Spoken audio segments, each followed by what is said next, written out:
This page shows the front cover of N64 Magazine.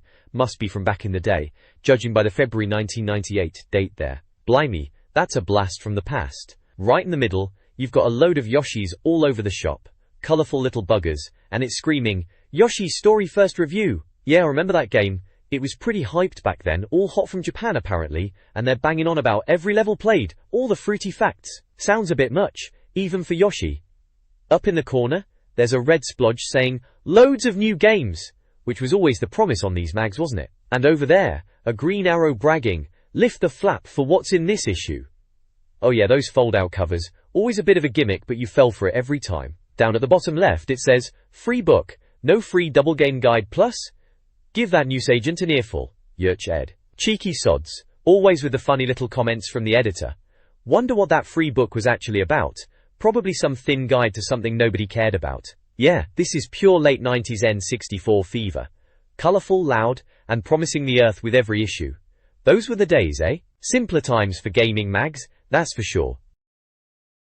This page shows the front cover of an N64 Magazine, issue 12, from February 1998, costing £2.95 back in the day. The cover is dominated by a massive N64 logo in white and blue, with some coloured baubles on top. Classic 90s magazine design really. Below that, the main feature is Yoshi's Story getting its first review. Remember that one? Bit of a departure from the usual platforming fare. It says, hot from Japan, every level played, all the fruity facts. Bit much, isn't it? Fruity facts, really? There are loads of Yoshi characters, different colours all crammed together in the foreground. Green Yoshi front and centre, of course. Me. At the bottom there are little boxes previewing other games.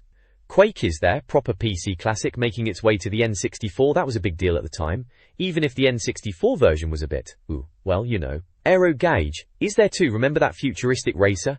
Didn't quite set the world alight, did it? Then Tamagotchi World 64, which, yeah, Tamagotchis were still a thing then, I suppose. And finally, Denryu Irarabu, which sounds a bit obscure, probably some Japanese import title. Overall, it's a very typical N64 mag cover from the time, colourful, Yoshi heavy, promising the latest info on the big games. Takes you back, doesn't it?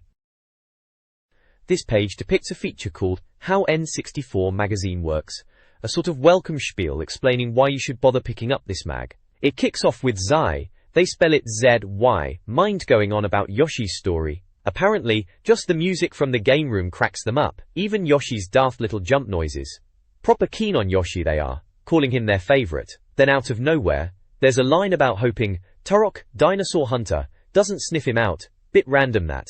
You've also got the classic magazine filler, with a bit about small black specks in the kitchen, getting into sandwiches. Charming. They're justifying their import game coverage, saying most of the reviewed games this month are from Japan and America, but assuring us it's not turning into some mahjong-filled ghetto. They reel off Tamagotchi World and Robotron 64 inches alongside Yoshi, as games they're giving a bit of extra space to. Then it's reader mail time, with Tom Chase and his GoldenEye tips. Apparently he was glued to it all Christmas, almost missing the Queen's speech. That's dedication, or maybe just addiction.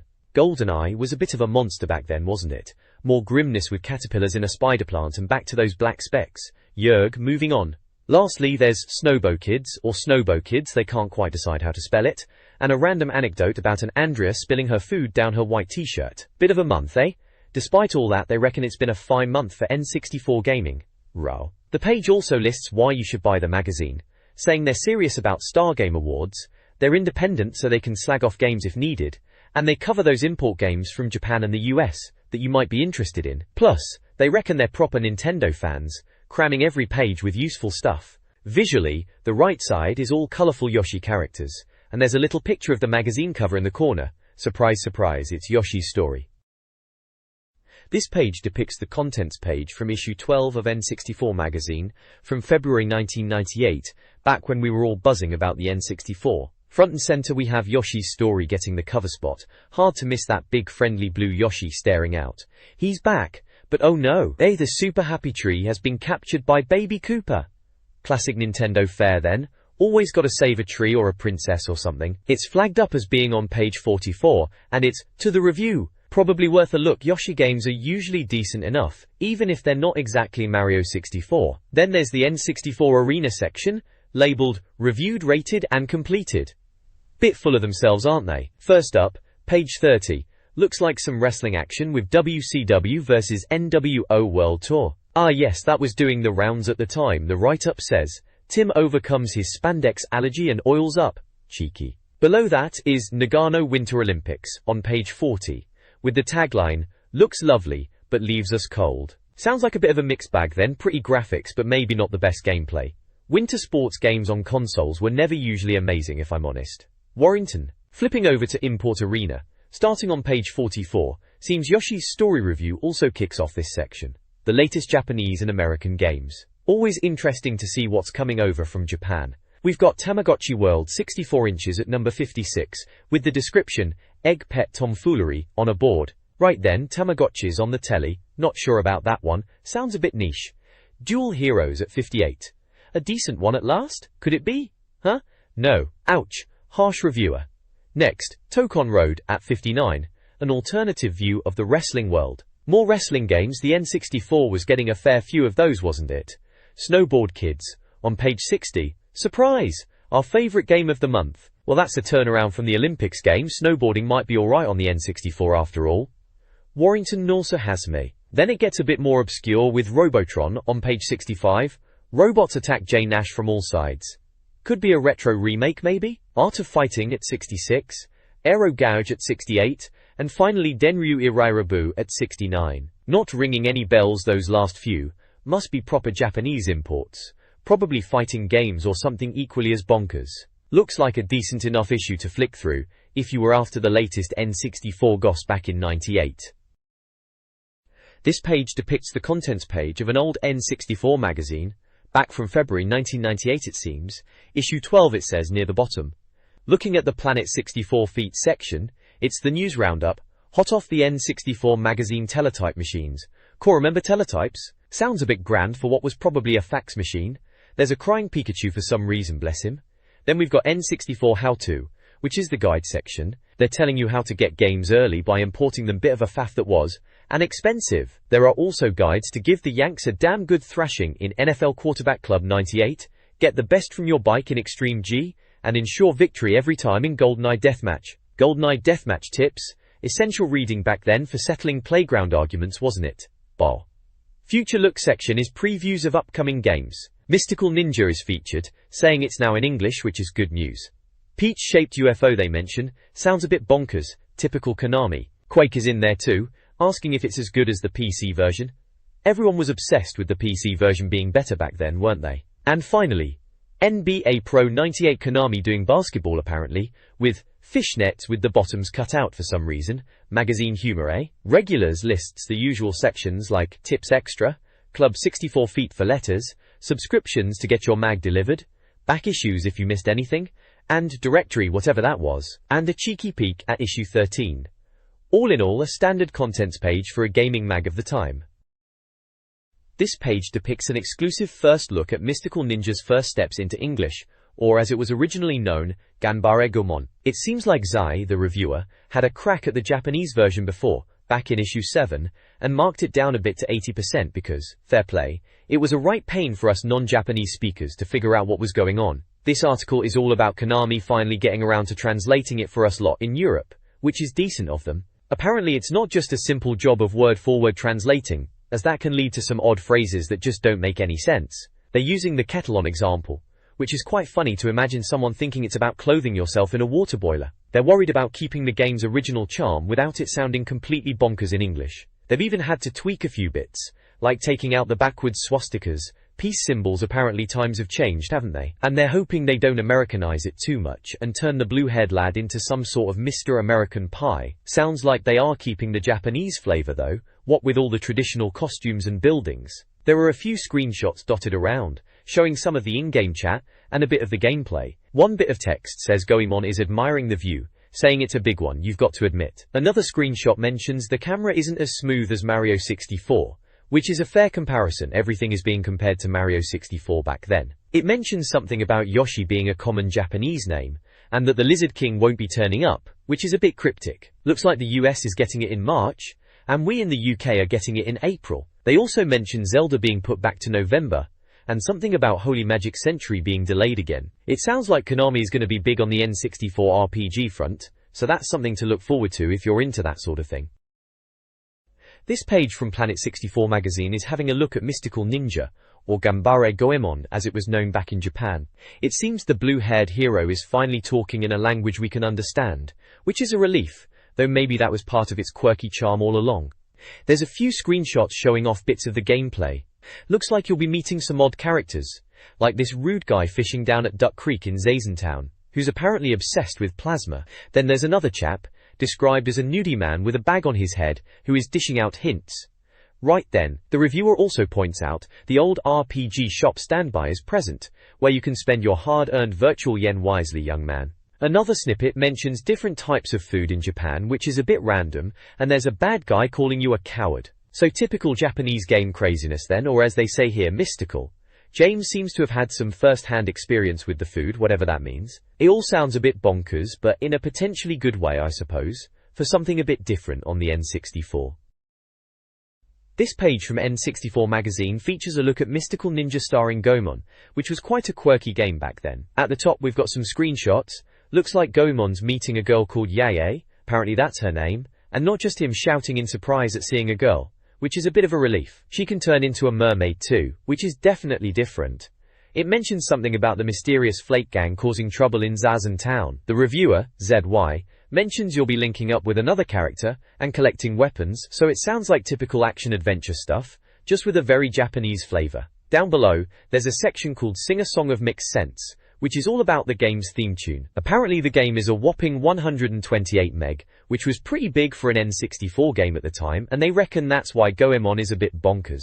They've printed some of the lyrics, and yeah, they are a bit strange to be honest. Fight on, never giving up, and live your life the way you want it.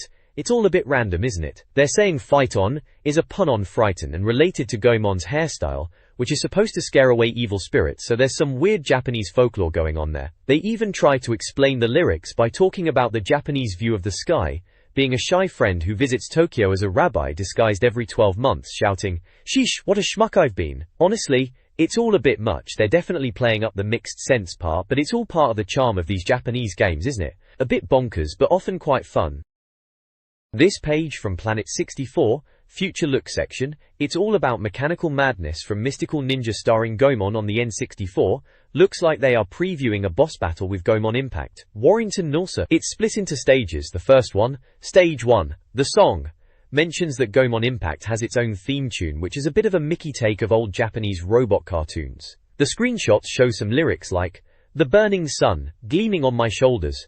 I am machinery, I am a metal being," which are, well, memorable, aren't they? Apparently, if you like the intro music, you'll like this song even more. Stage 2, Energy Up, is about building up power for the fight by smashing buildings and enemies, and it advises to watch out for bridges and ditches. Seems straightforward enough, just causing mayhem to get ready for the proper fight. They reckon there's no real strategy here, just wade in and smash everything, which sounds about right for a bit of robot action. Stage 3, Fight On, introduces the boss, wartime kabuki robot Kashiwagi. They say things might seem tough as the opponent has a lot of energy, but Impact has some good beat-em-up style moves, and you can even punch missiles to regain ammo. They also suggest learning some more complex moves if you want to win, and that it's a bit like a giant robot version of Super Punch-Out. This Kashiwagi chap is only the first and easiest of 3 Impact battles apparently, so things are gonna get tougher then. Worry. Stage 4, Winner, is just about what happens after you beat the boss. Impact says something about having to get going because they are filming a movie, which is a bit of a Godzilla joke, they reckon. Victory gives you a conch shell, and apparently there will be another huge mech battle later on, twice as more in the game, so more robot battling to look forward to then. It ends with, "To be continued," and mentions N64 issue 14 or 15 will have a review of the game. Oh yes, looking forward to that back in February '98. This page depicts a look at Quake on the N64, back when we were all wondering if the console could handle a proper PC shooter. Right at the top it's shouting PCTON 64 Legend, which is a bit much, isn't it? But fair play, Quake was a big deal back then, proper groundbreaking stuff from the guys who did Doom. They've got a few screenshots dotted about, bit blurry as you'd expect from the N64, but you can see the familiar blocky corridors and beasties. One picture has a spiky enemy they're calling a crackly fella, and joking about it being the ultimate weapon, saying if you go underwater you'll get electrocuted. Another one points out a dog-like enemy, calling it a postman in uniform, which is a bit of a laugh. And there's a loading screenshot with the caption wondering where it's loading from, which is a fair question really on a cartridge system. Prong. The text underneath goes on about why Quake is a big deal, most popular PC game. Originally designed by ID Software, you know, the Doom people. It's described as Doom but with proper 3D levels and polygonal monsters, like Turok style apparently. They mention the multiplayer, network PCs and all that, and how the magazine staff were playing it late at night. Sounds about right for the time. They even talk about blowing someone to bits with a grenade launcher and looking at their severed head. A bit gruesome for a Nintendo mag maybe? War? Apparently, they were pretty chuffed when GT showed them a near-finished version, saying it ran smoothly and speedily, just like on a decent PC. They go through the game basics: levels, weapons, unlocking doors, teleporters and secret areas. Mentions ogres, scrags, rottweilers, all the usual nasty suspects, and the satisfying showers of meat and fluids when you blast them. Charming. They reckon the nail gun, especially the super nail gun, is a highlight, comparing it to a minigun and industrial stapler, which is a decent way of putting it. The bit they were most looking forward to was deathmatch. PC could do 16 players but the N64 could only manage 2 with split screen, which is a bit of a drop, but they say it's still smooth graphically. Apparently there was talk of 4-player GoldenEye style, but Quake's levels were too complex, so they stuck with 2. The funny thing is, the version they played didn't have the PC multiplayer maps, just some levels from Quake Test, a cut-down version. So, all in all, sounds like a decent conversion for the N64, even if it's a bit trimmed down from the PC original. This page is from a N64 Mag, Planet 64 it says at the top, looks like a future look section. Right then, Quake 64, big yellow numbers, can't miss it. It's a preview, UK release slated for March according to the little box, same as the US, crikey, another month to wait. Yenis Gas, seems like ZY, the reviewer, is having a bit of a laugh. Friends forever, until the nail guns come out. That's Quake alright, lots of screenshots of blokes getting shot at in those brown and grey corridors, very Quakey. If it all goes red like this, you're probably dead. Yeah, no kidding, that's how you knew you were in trouble back then. And instances of men getting shot are commonplace in Quake. Right again, ZY. Insightful as ever. There's a bit about a boss called Michael from Croydon. Bit of a weird joke there. Shoot him. Good advice. And something about wandering around and exploring. No shooting or anything. Followed by right? Right. Yeah, that's the pace of Quake sometimes. Bit of a wander before the next monster jumps out. Right. Okay there? Fine, thanks. Another screenshot with some health and armor numbers. They're showing off the HUD, I suppose. Then, U, and BRD, BRD, BRD, BRD, BRD, BRD, BRD. Sound effects, I guess? They're really scraping the barrel for things to write about here. Not again. Another death screen probably. Down at the bottom there's some blurb about a multiplayer-only bug test version that was knocking around on the internet. Cheeky monkeys. Says the proper multiplayer levels might be in, at the last minute. Hope so. Multiplayer Quake was the proper laugh. They mentioned Ziggurat Arena, yeah, that was a good one in the PC version. They reckon the levels are entertaining enough, but not as good as the PC ones. Well duh, it's a console version. Something about picking up things that make you invincible, and, don't use this weapon underwater or it's sticking a fair time. Thunderbolt I reckon they're talking about. Don't go swimming with a lightning gun, noted. Are the simpler ones being substituted to keep the frame rate up? Or what? Touché. ZY, always on about frame rates. GT's UK arm don't seem sure at the moment. Ha, let's hope the real levels do go in though, because they're by far the best thing about the PC game. Agreed. Single-player Quake was alright, but the multiplayer was where it was at. Quake ought to be finished in time for a huge review in N64 14th. So, next issue then. Right, got it. To be continued. Bit dramatic. February 1998 at the bottom, yeah, that checks out. N64 number 11. Page 11 of the mag it looks like. Right, Quake 64. Looking forward to that one then. This page showcases a preview of Konami's NBA game for the N64. Right then, NBA on the N64 wasn't exactly short of those, was it? This one's called NBA in the Zone 98. They're going on about it being a full-size basketball sim. Remember when everything was full-size? There are a few screenshots dotted about. Looks a bit blocky, as you'd expect for the time. One screenshot mentions penalty shot fun and a wobble gauge, which sounds like they're trying to make free throws a bit more interesting than just lining up and shooting. Another caption talks about slam dunk defunk with the Minnesota side and is a bit concerned about bright pink arms. Right, okay, color palettes were a thing back then. They also mention lots of view options, but say only a few are actually useful. Another view is described as above and slightly angled to the side, and apparently it's not really conducive to play. Hardly surprising, is it? Then there's an interesting view option, which is an overview of the whole game, which I guess is for tactic types maybe. A slam dunk gets you a replay, very dynamic they say. Probably looked amazing in '98 on your CRT telly. Someone called ZY, Zai is his name I gather, reckons there's still N64 fuzz, affecting the graphics, like a thick mist has descended. Yeah, that was a common complaint back then, wasn't it? N64 sometimes had that blurry look. Still, we put up with it, didn't we? Looks like they're comparing East Coast versus West Coast All-Star squads too, so plenty of teams to pick from. Overall, it's a first look, not a full review, so they're just dipping their toes in and giving us a flavor of what to expect from this Konami basketball offering. This page depicts a look at NBA Pro 98 on the N64 from Konami. Right then, another basketball game is on the way to the N64, this one's called NBA Pro 98.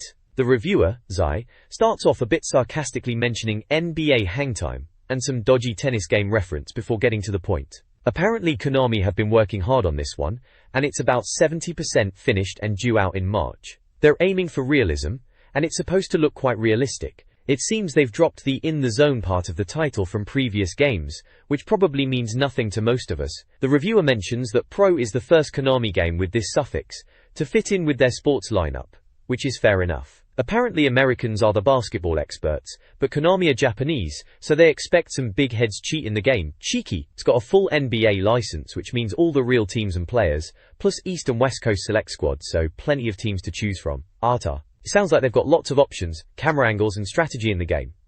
The reviewer notes that substitutions and team selection are all in there, which is good. They are hoping for some more trick shots and special moves. The reviewer makes a point about wanting crisp graphics on the N64 and not the blurry visuals that some N64 games have, asking Konami to sort it out.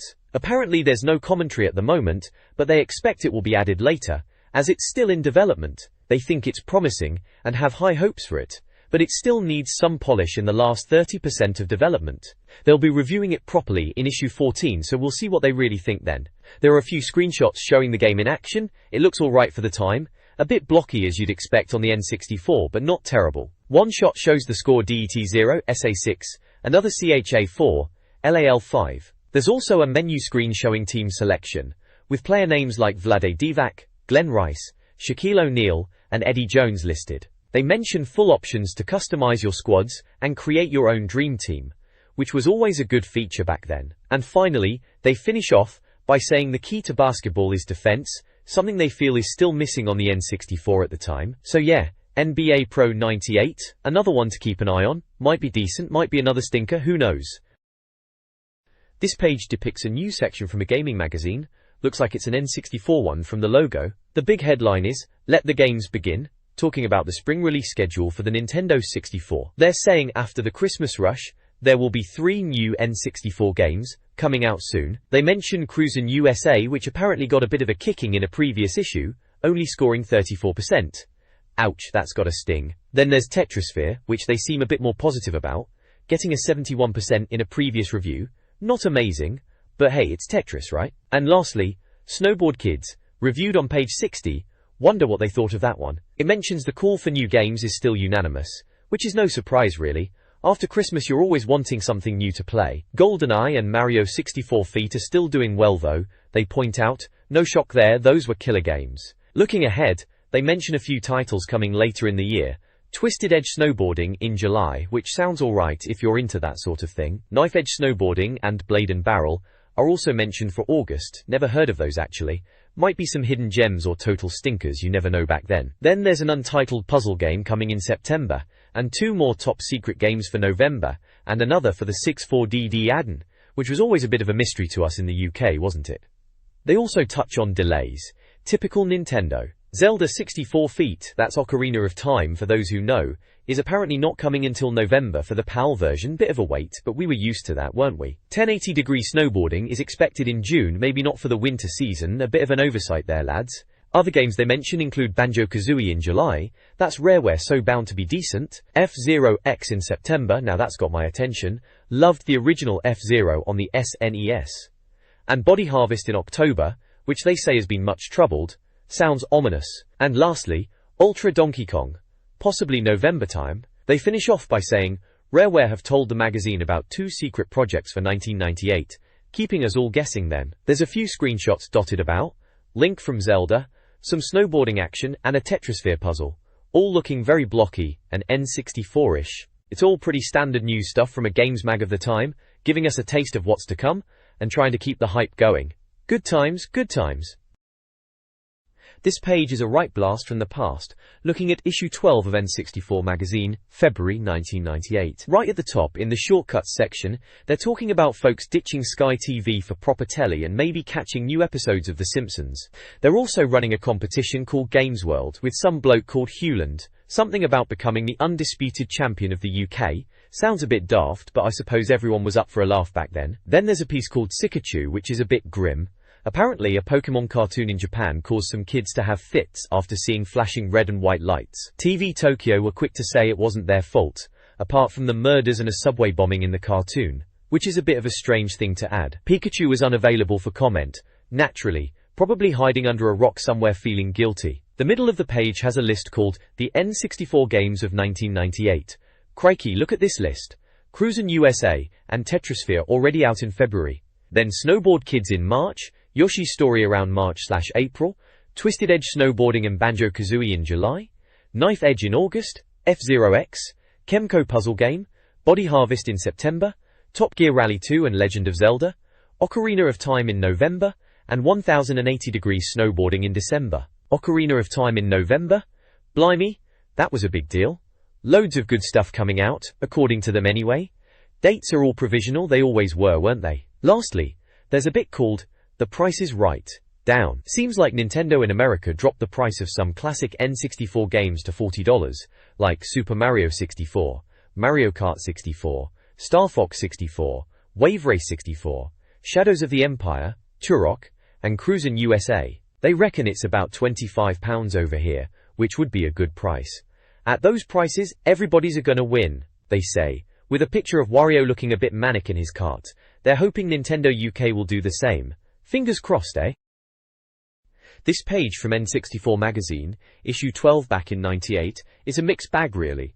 At the top left, there's the Planet 64 Inches section, with thanks to all sorts of folks who sent in Christmas cards, a load of names most people probably wouldn't recognize unless you were really in the scene back then. Then there's a bit about a Nintendo 3D1 joystick for your PC. Sounds a bit weird and pointless, to be honest. Typical magazine filler, I reckon. And a little snippet called Paul's Plant. Sounds like a bit of random office humor.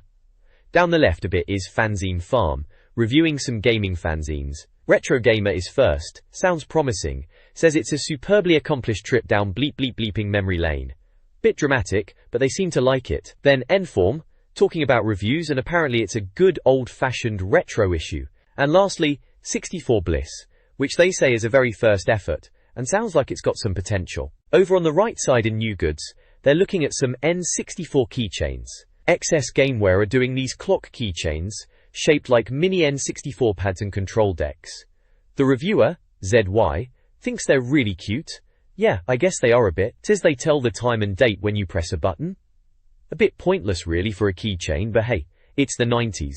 They reckon they are a bit bulky and heavy for your keys and pockets, which sounds about right. The joypad keychains get 65%, and the control deck ones a slightly lower 60%, noting they are even bulkier. The final comment about needing baggy jeans for the control deck keychain is a bit of a laugh, very true though.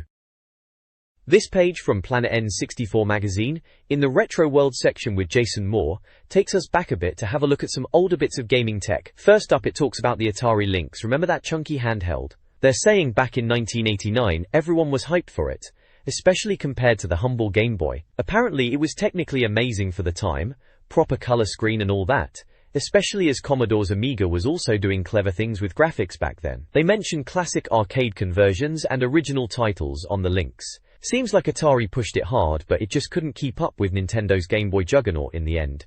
Despite being technically superior, bit of a familiar story that, isn't it? They list some Lynx games like Tetris, California Games, Awesome Golf, APB, and Road Blasters. They say the initial US launch was a bit flat, and it struggled a bit to get going in Japan and the UK, even with cinema adverts. Price drops and the Lynx 2 update weren't enough to save it, and by 1993 it was pretty much done for, which is a shame. Then there's a piece on Metal Gear on the NES. Apparently it was a Konami game, a bit of a nod to the Commando films, with you playing as Solid Snake. They call it a one-man killing machine type game, where you rescue hostages. You have to find weapons and explosives and all that to get to new areas. They reckon it's one of Konami's intellectual properties, whatever that means. They give it a 39% rating, which sounds a bit harsh, maybe it hasn't aged too well. Next up is Climber on the Nintendo Game & Watch. They say it's one of the later Game & Watch machines and plays alright. It uses a levered joystick and 4 direction buttons. The idea is you're climbing platforms, avoiding enemies, and bats. Apparently, if you jump up and hit the platform above, it breaks in half and disappears, a bit like a Flickr G&W game apparently owing a bit to Super Mario Bros. They give it a 63% rating. Grr. Lastly, there's a quick review of a stereo RF modulator from Richland Solutions for the N64. Seems like this thing lets you get stereo sound out of your N64, even if you only have a standard aerial connection. They seem impressed, saying it's a good way to get stereo without spending loads on S-video. They reckon it's a bargain at £15.99 plus postage and packing, and give it a massive 90% rating. Blimey, that's high praise. They mention it comes with a 12-month guarantee and a decent length of cable, so pretty good deal if you wanted stereo sound on your N64 without the fuss. Oh, and right at the top there is a little mention of a Nintendo 64 keyring that can record 6 seconds of audio. A bit of a novelty item really, but they say it's amusing for playing back swear words to your mates. Typical bloke humor. This page from N64 Magazine is getting us excited about sports games on the N64, and it's mainly banging on about 1080 degrees snowboarding. Bit of a strange headline with Sportsdien and Snow Show, but hey, that's magazines for you. They're making out that this snowboarding game is going to be brilliant, comparing it to Wave Race 64, which was a looker back then, so that's a good sign. They keep saying how realistic it is, and to be fair, the screenshots for the time do look quite impressive. Apparently you can pick different snowboarders. They've listed a few names like Kensuke Kimachi and Akari Hayami, and you can choose different boards with stats and all that, you know the drill. They're even showing off races at night with flaming torches, which does look pretty atmospheric. Besides the snowboarding, they're also mentioning Wayne Gretzky 98 for the hockey fans, World Cup 98, which was always going to be popular with the France 98 World Cup coming, F-Zero X for anyone wanting some serious speed, Castlevania 64, which everyone was curious about in 3D, and Biofreaks, plus something called Jest, which I can't say rings any bells, so maybe it wasn't up to much. Apparently, 1080 degrees snowboarding is being made in Japan by a couple of British lads, Giles Goddard and Colin Reed, along with some help from the Wave Race team, and even someone from Tekken 2, and good old Shigeru Miyamoto's name is in there too, of course. Sounds like they were hoping to get their hands on it sharpish, but it might be a bit of a wait until next winter apparently. Games, always delayed. The reviewer, ZY, or Zai, as they're saying we should pronounce it, even jokes about leaving the fridge door open to make winter come faster. Cheeky. This page depicts a couple of game previews from N64 Magazine, proper retro stuff back from February '98. Right then, let's have a look. First up we have Wayne Gretzky's 3D Hockey 98. Crikey, remember that? Seems like they thought it was alright, not a massive leap from the last one though. They reckon it's just a tweaked version and the changes are largely unnoticeable. Slightly damning with faint praise there, eh? Apparently the commentator is a bit better, and there are a couple of new moves. Sounds like they were being polite to be honest, but still, good hockey on the N64 was always welcome. They say a full review is coming next month, so we'll see if Zai gets properly stuck in then.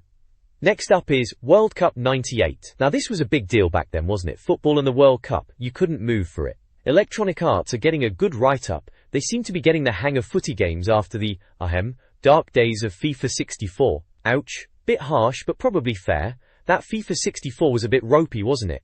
This 98 World Cup game is due in April. Timed perfectly for the tournament, of course. They are saying it uses the excellent FIFA 98 engine, so that's promising. Star player moves, trivia tests, and classic team mode, recreating old finals like England 66 and Brazil 70. That sounds like a laugh actually. And they've got Gary Lineker and Chris Waddle on commentary. That's a bit of a coup. Wonder if Waddle mentions Gazza's tears from 90. Probably not. Then there's a bit about Ken Griffey baseball. Apparently, it impressed folks at E3 the year before. Boogie Boogie gets a mention too, remember that Forever in Development game? Never saw the light of day, did it? Anyway, this baseball game sounds like it's got nice graphics, seamless motion, star player texture mapping, all the buzzwords of the day. Release date was supposed to be September 27th, but that's been and gone. Story of Nintendo delays, eh? They reckon baseball has been a bit dull on the N64 so far, so this one might do well if it ever comes out. And lastly, ISS Pro 64. Proper football? Or soccer, as the Americans insist on calling it? Sounds like it's well into development at Major A in Japan, which would be Konami, of course. They are trying to get a license, but if not, they'll just make up player names, no biggie. Tony Gubba is doing the commentary, alongside someone else unnamed. They joke about it being Brian Moore, which would be an unforgivable act of lunacy. Harsh! They are clearly excited about this one, saying they await it with indescribable passion. Bit strong, but you get the idea. So yeah, that's the page. Hockey, footy, baseball. All the sports games for the N64, back in '98. Good times. This page covers a couple of upcoming N64 titles. First up we have Spurty 30-, which is a bit of a daft title, isn't it? For F-Zero X. Seems like Nintendo are giving us another go at futuristic racing, this time on the N64. They're banging on about 30 races you can pick from, which sounds like overkill, doesn't it? It's supposed to be like the old SNES game, with power-up strips on the track, and they're showing off circuit selection where you go from planet to planet. Course 1 is Mute City again, naturally, but apparently with a terrifying loop this time. They are still making comparisons to the SNES version, mentioning the start countdown and trackside strips, but saying the N64 is letting them do proper corkscrews and loops now. Apparently the speed is going to be over 1,000 kilometers per hour, which sounds a bit much, doesn't it? They're talking about multiplayer as well. Zai Y, or Zai as he wants to be called, seems quite keen, saying he really wants to play it. Then there's Fanfare for Castlevania 64. Konami's vampire hunting series is coming to the N64, finally. Japanese gamers are calling it Dracula 3D, which is fair enough, I suppose. They're still banging on about how long they've been waiting for this one, and saying we've not seen much since some early footage. Apparently the latest Japanese magazine has a 4-page spread, but we're just getting some artwork here, not many new screenshots it seems. They mention there are 3 characters you can play as. Cornell Reinhardt, who's a hand-to-hand fighter and turns into a wolf, Carrie Eastfield, a young girl, and Schneider Belmont with a whip. So the usual Belmont then. They mention a chainsaw-loving character called Cola too, but no idea what's going on there. Sounds like they're trying to use the N64 for proper day and night cycles, and at night you'll have a restricted view, and more vampires about. Lovely. They are even putting in a watch in the game so you can plan your vampire slaying. How thoughtful. No release date yet, but they are saying late '98 for Japan. The screenshots they've got are a bit old, but there's Cornell looking hairy, Carrie looking a bit small, and a picture of Dracula's castle which they say will be great to explore. They finish off saying the artists and hopefully the coders at Konami are working hard on it. Let's hope so, eh? This page is an advert for WCW vs NWO World Tour on the Nintendo 64. It's got that classic yellow background you often saw back then, trying to grab your attention. The main question it's posing is, are your friends always picking on you? Which is a bit of a silly way to try and sell a wrestling game, but I suppose it hints at the multiplayer aspect. It highlights that you can have up to 4 players for head-to-head matches, which was a big deal at the time, getting all your mates round for a rumble on the N64. They've got some big wrestling names plastered across the bottom. Looks like Hulk Hogan doing his usual "Can you hear me" pose, Ric Flair looking like only he can, and Sting with his mad face on. They were proper stars back then, especially Hogan and Flair. Everyone knew who they were. There are a couple of small screenshots of the game in action, showing some wrestling moves.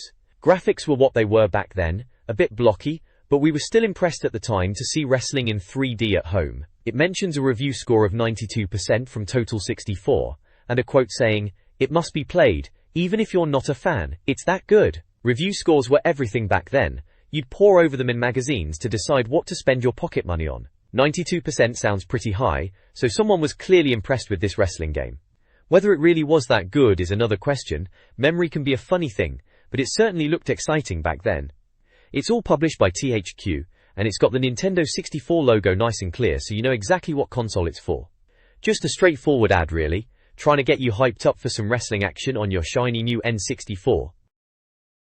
This page is all about Zelda, Ocarina of Time, and it's got that classic "Oh no, not more Zelda pictures" headline. A bit of cheeky sarcasm there from Zai, but then straight away, "But, go on, admit it, they're great." It's very much playing up the anticipation for this game, saying how everyone's getting on the Zelda bandwagon as it speeds towards its April release in Japan. Can you believe it was only 2 years since we first saw a glimpse of this pointy-nosed Link fella? Brr. The article talks about some new screenshots that have come out of Japan. One sequence shows Link getting bombs from a slightly dodgy-looking monster apparently. Bombs are grown in plants in this game. They look like pyrotechnic fruits, which sounds a bit mad, doesn't it? Another screenshot is this graphically gorgeous showpiece in the Hall of Time, and the reviewer wonders if it's some kind of portal for swapping between Big and Little Link, which is intriguing. Then there's a fight with a lizard enemy. It mentions Link uses Navi to lock on, and also some Karate Kid-like swipes of the stick, which is a bit of a funny image. They reckon it's not a boss but just a normal enemy, which shows how detailed even the regular monsters are supposed to be. The reviewer is also pointing out the little on-screen map and hopes it means we're in for some proper complicated dungeon exploring, which sounds promising. It seems they saw some more of the game at Space World and were pretty impressed, especially by a huge one-eyed bug monster which sounds terrifying. They're clearly getting excited about the locations, like villages, underwater areas, and this Hall of Time, and reckon everything is working perfectly. Overall, it's building up the hype for Zelda big time and hoping it lives up to expectations. Otherwise, Zai says they'll probably cry a lot. Ah, bless them, we all felt like that back then waiting for Ocarina of Time. This page is from an old issue of N64 Magazine, February 1998, back when we were all properly buzzing about Ocarina of Time. It's the Ask Fusoya section, where readers fire off their burning questions. First up, someone's asking about a Sailor Moon RPG sequel for the N64. Based on a Super Famicom one called Another Story. Blimey, Sailor Moon on the N64, can you imagine? Fusoya doesn't sound too keen, reckons the SNES game stank of giant chocobo dung, and is indifferent to an N64 version. Fair enough, each to their own I suppose, wasn't really my cup of tea either. Then there's a question about an Evangelion RPG on the N64 that's supposed to use the biofeedback pack. Remember that thing? Fusoya's heard the rumors but doesn't seem to know much more. Just jokes about getting your synchro rate reading.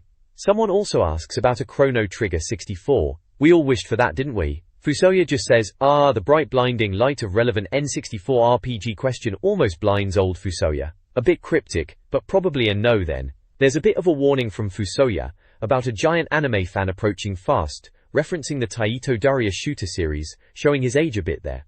Or another reader asks about RPGs from Square, and if we'll get Final Fantasy or Secret of Mana on the N64. Fusoya reckons N64 mags are full of info, maybe hinting the reader should look there. He does mention that Crave Entertainment are doing N64 RPGs, and used to work for Squaresoft.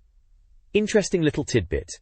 Gator. Finally, a chap from Greece is asking about playing Super Mario RPG on his PALSNES, and what adapter to use as his Datal one isn't working. Fusoya says there isn't really an adapter that'll run both US and Japanese versions of Super Mario RPG, as Nintendo were heavy on anti-cart programming back then. Tough luck mate, sounds like you need a foreign machine. There are a few screenshots from Ocarina of Time dotted around, showing Link, hearts and rupees, all the usual Zelda stuff. Captions are pointing out some of the old Zelda references in the new game, and how life-giving hearts make an appearance too. And there's a shot of young Link arriving at the Hall of Time, reminding us it was only 2 months away from release at this point. Exciting times. Down at the bottom, in Hey Ocarina, it mentions how hyped the N64 team were for Zelda, that they even got a real ocarina, and James was practicing Zelda tunes, apparently doing a Radiohead medley, which cleared the office pretty quick. And they joked about a CD called Ocarina Moods being sold in Woolworth's bargain bins. Those were the days. Bit of light-hearted fun, weren't they? This page depicts 2 N64 games coming soon. Aeroplane, which is about biofreaks and no joke for a game called Jest, and a bit on the side called An Ear to the Ground, with some rumor mill type stuff. First up, biofreaks from Midway. They're still churning out these beat-em-ups, aren't they, like Mortal Kombat and Mace. Now this one's biofreaks, and they reckon it could be even better than Mace. It's going for a Wild West vibe, not like the usual Eastern stuff, with levels like Doom, Granite and Lava Pits. Characters are proper Western types too, big muscles and aggressive, like this bullseye fella with a gun and zipperhead covered in spikes. Apparently there's a surprise character like Kabuki Joe, called Cyclown. Sounds a bit daft if you ask me. They've added jetpacks for fighters, which is a bit different, makes dodging easier apparently, graphics are decent, and the sounds are a bit weird, frog noises apparently. Due in April, over here in Blighty maybe. Meshbeer.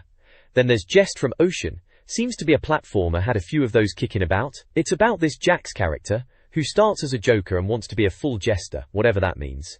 The locations are Humorous Land, Scary Caves, Misty Docksides, quite a mix. The reviewer says the graphics are a bit simple and boxy, and it's hard to tell what it'll actually be like to play. They're hoping to find out more from Curved Logic, who are making it. Coming out in Japan in '98, no idea when we'll see it here. Lastly, An Ear to the Ground is just some bits of news. Apparently Head Over Heels is being remade, remember that Spectrum game? Turok 2 is on the way with new weapons, which sounds alright. There's a wrestling game, WWF Warzone, and Interactive Studios who did Fyro and Cloud are doing an RPG called Dragonstorm. And as always, everyone's waiting on this Donkey Kong game from Rare, if it ever turns up. Work continues on Shadow Man 2. Sounds like the usual game industry whispers, and maybes. We'll see what actually appears, won't we? This page showcases a return to the Tokyo arcade scene, with a feature called Easy Rider. It seems to be a look at some of the latest arcade games from Sega that RZY, that's Zai by the way, has been checking out. First up is Motor Raid, which sounds like a futuristic motorbike racer. They've got these Akira-style bikes, apparently, and you're waving weapons at each other, which sounds a bit mental, doesn't it? The reviewer mentions you have to physically lean the bike to turn it, which sounds like hard work after a few goes. There's a picture of the arcade cabinet, and it looks quite imposing, proper stand-up jobby. Graphics are supposedly excellent, but handling a bit sluggish. Maybe ZY just wasn't very good, eh? Then there's Le Mans 24, another racer, this time cars. It's a day and night thing, apparently gets darker as you race, which is a nice touch. Again, picture of the arcade cabinet, looks like your standard sit-down racer. Sounds alright, they say it's Sega's trademark racing experience, but nothing massively exciting, just a solid racer by the sounds of it. Finally, Harley Davidson and LA Riders. This sounds a bit different. You're cruising around Los Angeles on a Harley, customizing your bike, bit more laid back maybe. They mention engine sounds, sampled from real Harleys for authenticity. Picture of the cabinet with a chap riding it, does look a bit daft in the arcade to be fair. And lastly, water ski, which, well, is water skiing. Not much to say really, seems pretty standard, jumping through hoops and all that. ZY reckons Sega has done enough water racing games for a while, which is probably fair enough. There's a picture of the water ski cabinet too, looks like a stand-up one as well. Underneath all this, there's a bit in a box headed Made in Japan, with a photo of Max Everingham, who I guess is our man in Japan. Says they sent him over to get the latest news from the Japanese gaming scene. All very dedicated, aren't they? Get on your bike, they told him literally. Sounds like a tough gig. Going to Japanese arcades, someone has to do it, I suppose. This page from N64 Magazine, it's got a few bits and bobs on it. First off, there's a bit about the Japanese charts. Apparently Capcom's X-Men vs Street Fighter on the Sega Saturn is doing really well over there, outselling everything, even Sony and that Donkey Kong game for the N64. They reckon it's down to the anime crowd in Japan. Makes you wonder, doesn't it? 2. Then there's this article called An Englishman in Tokyo by ZY. Or Zai, as we should apparently say. He's going on about how he's got a taste for N64 games now, a bit of an addiction maybe. He mentions this game called Denryu Irabu, some electric baton thingy. He's raving about the N64 controller's analog stick, reckons it's the bee's knees and perfect for games. He even says someone called Mr. Iwamoto, a player reviewer, thinks it's great for subtle movements in games. He's getting all poetic about it being a deep, involving gaming experience, cheeky sod. Below that, there's a giveaway for Nintendo Space World 97 posters. They're giving away posters with Zelda, Yoshi and Pikachu on them, with some Japanese writing that's supposed to confuse your mates back home. You can get one if you send them a poster you don't want anymore. Sounds like a good deal for them, maybe not so much for us. Over on the left, there's a bit about an arcade game called Final Furlong by Taito. It's a horse racing game, a bit like the real thing apparently, but for adults. They're saying it's got a weird play mechanism, rock back and forth on a pretend horse. Sounds a bit daft if you ask me, but maybe good for a laugh down the arcade. Apparently there are Japanese instructions on the cabinet telling you not to sit on the horse if you aren't playing, and use buttons near the front to use the crop, whatever that means. They're saying it's brand new, and all a bit too exciting for them, bless. Lastly, there's a Learn Japanese bit, with some phrases about bikes. I, which is take that, itai, for autobai for motorbike, I autobai da, and R for nice bike, and yamete, yasuri sugi, which means, you're rocking too fast, slow down, just in case you're planning on yelling at people, on bikes in Japan I suppose.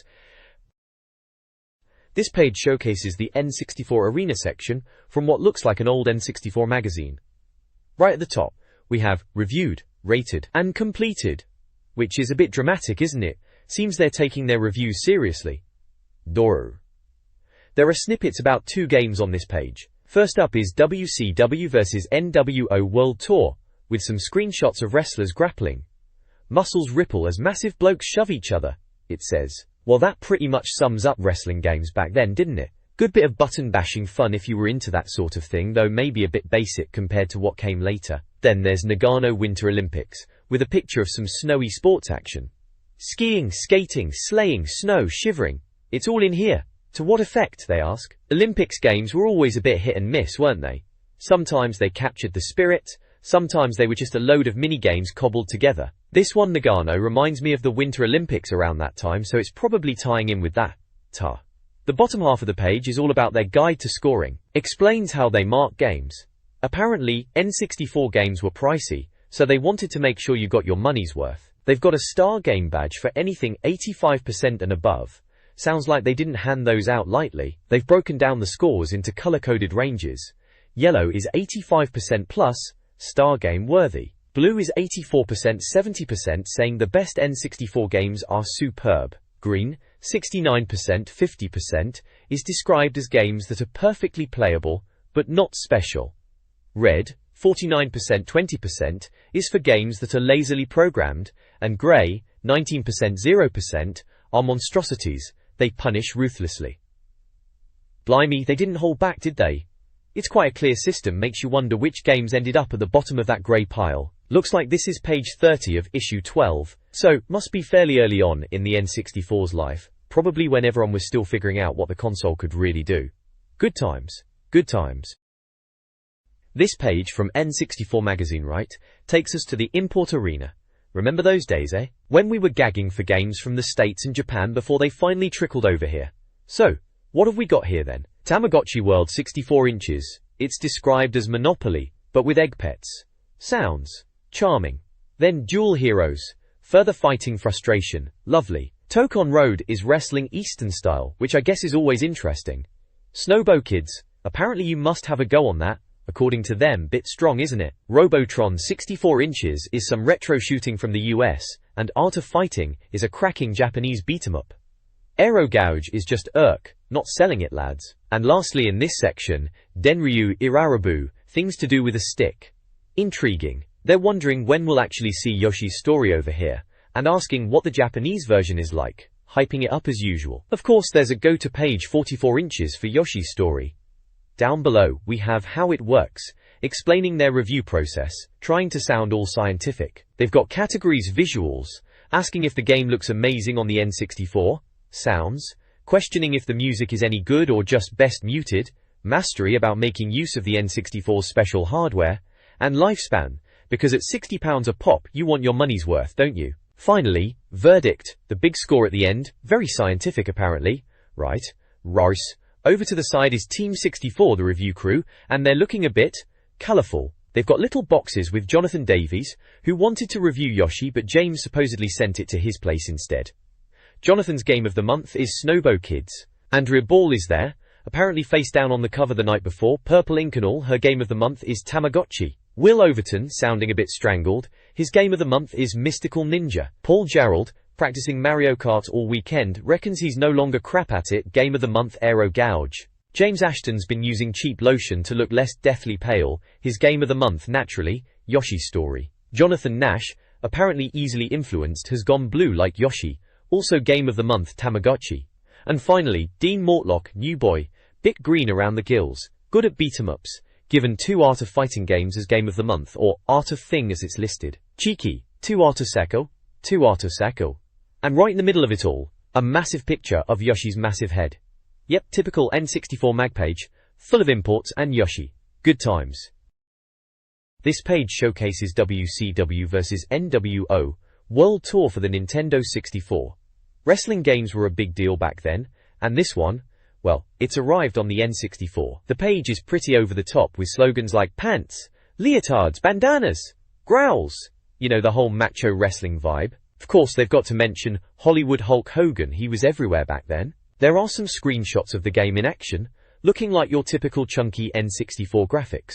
The review text starts by reminiscing about old British wrestling on ITV, with giant haystacks and Big Daddy, comparing it to the more flamboyant American style that was getting popular. They're saying American wrestling is all glitzier, with names like Ric Flair and Hulk Hogan, and that's what this game is bringing to the N64. Apparently this WCW game is the latest big release on the N64 in PAL format, and they call it a leotard heavy fist bash, which is a bit of a laugh. The reviewer, ZY, or Zai as they pronounce it, is pondering if it's any good or just a bit rubbish, asking if it's Morish or Borish, which is a typical ZY thing to say. Down at the bottom right, there's a little box with game info. It's called WCW vs NWO World Tour by TOHQ.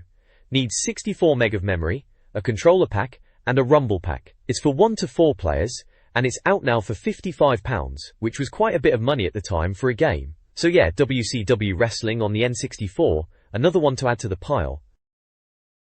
This page is all about WCW vs NWO World Tour on the N64, a wrestling game if you can believe it. There's a massive close-up of Hollywood Hulk Hogan snarling at you, complete with the Hollywood bandana and NWO on show. You couldn't move for the New World Order back then, they were everywhere. There's a bit of text titled Wines and Spirits, which is all about the spirit meter in the game. Apparently it goes from green to blue to red, and it affects how well your wrestler performs. Green is good, red is great, and blue is apparently when you're getting your backside handed to you, making your wrestler slow and rubbish. They say when you're doing well the meter flashes special, and then you can do some special move by waggling the stick and pressing A.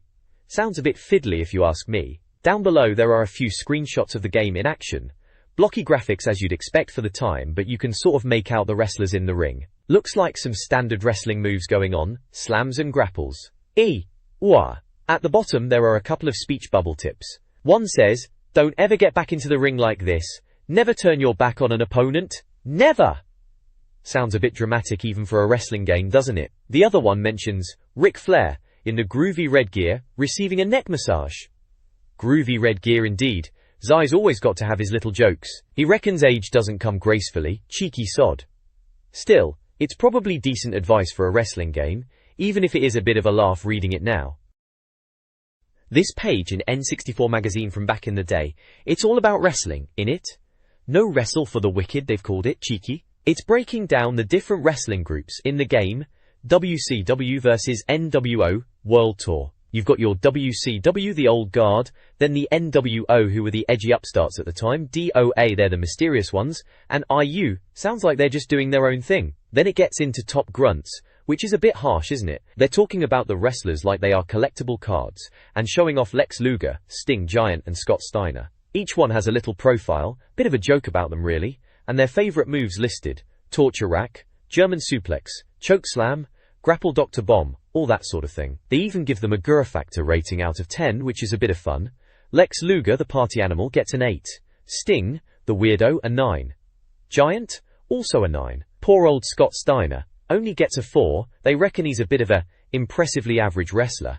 Ouch. And at the side it's got collect them all, so they were really pushing these as trading cards in the magazine. Classic N64 mag, always trying to get you to buy more stuff, weren't they? Good times though. Wrestling games were always a laugh back then. This page showcases the wrestler profiles for the WCW vs NWO World Tour game on the N64. Proper blast from the past this. Right then, at the top we have Rick Steiner, described as a dog-faced gremlin, which is a bit harsh, isn't it?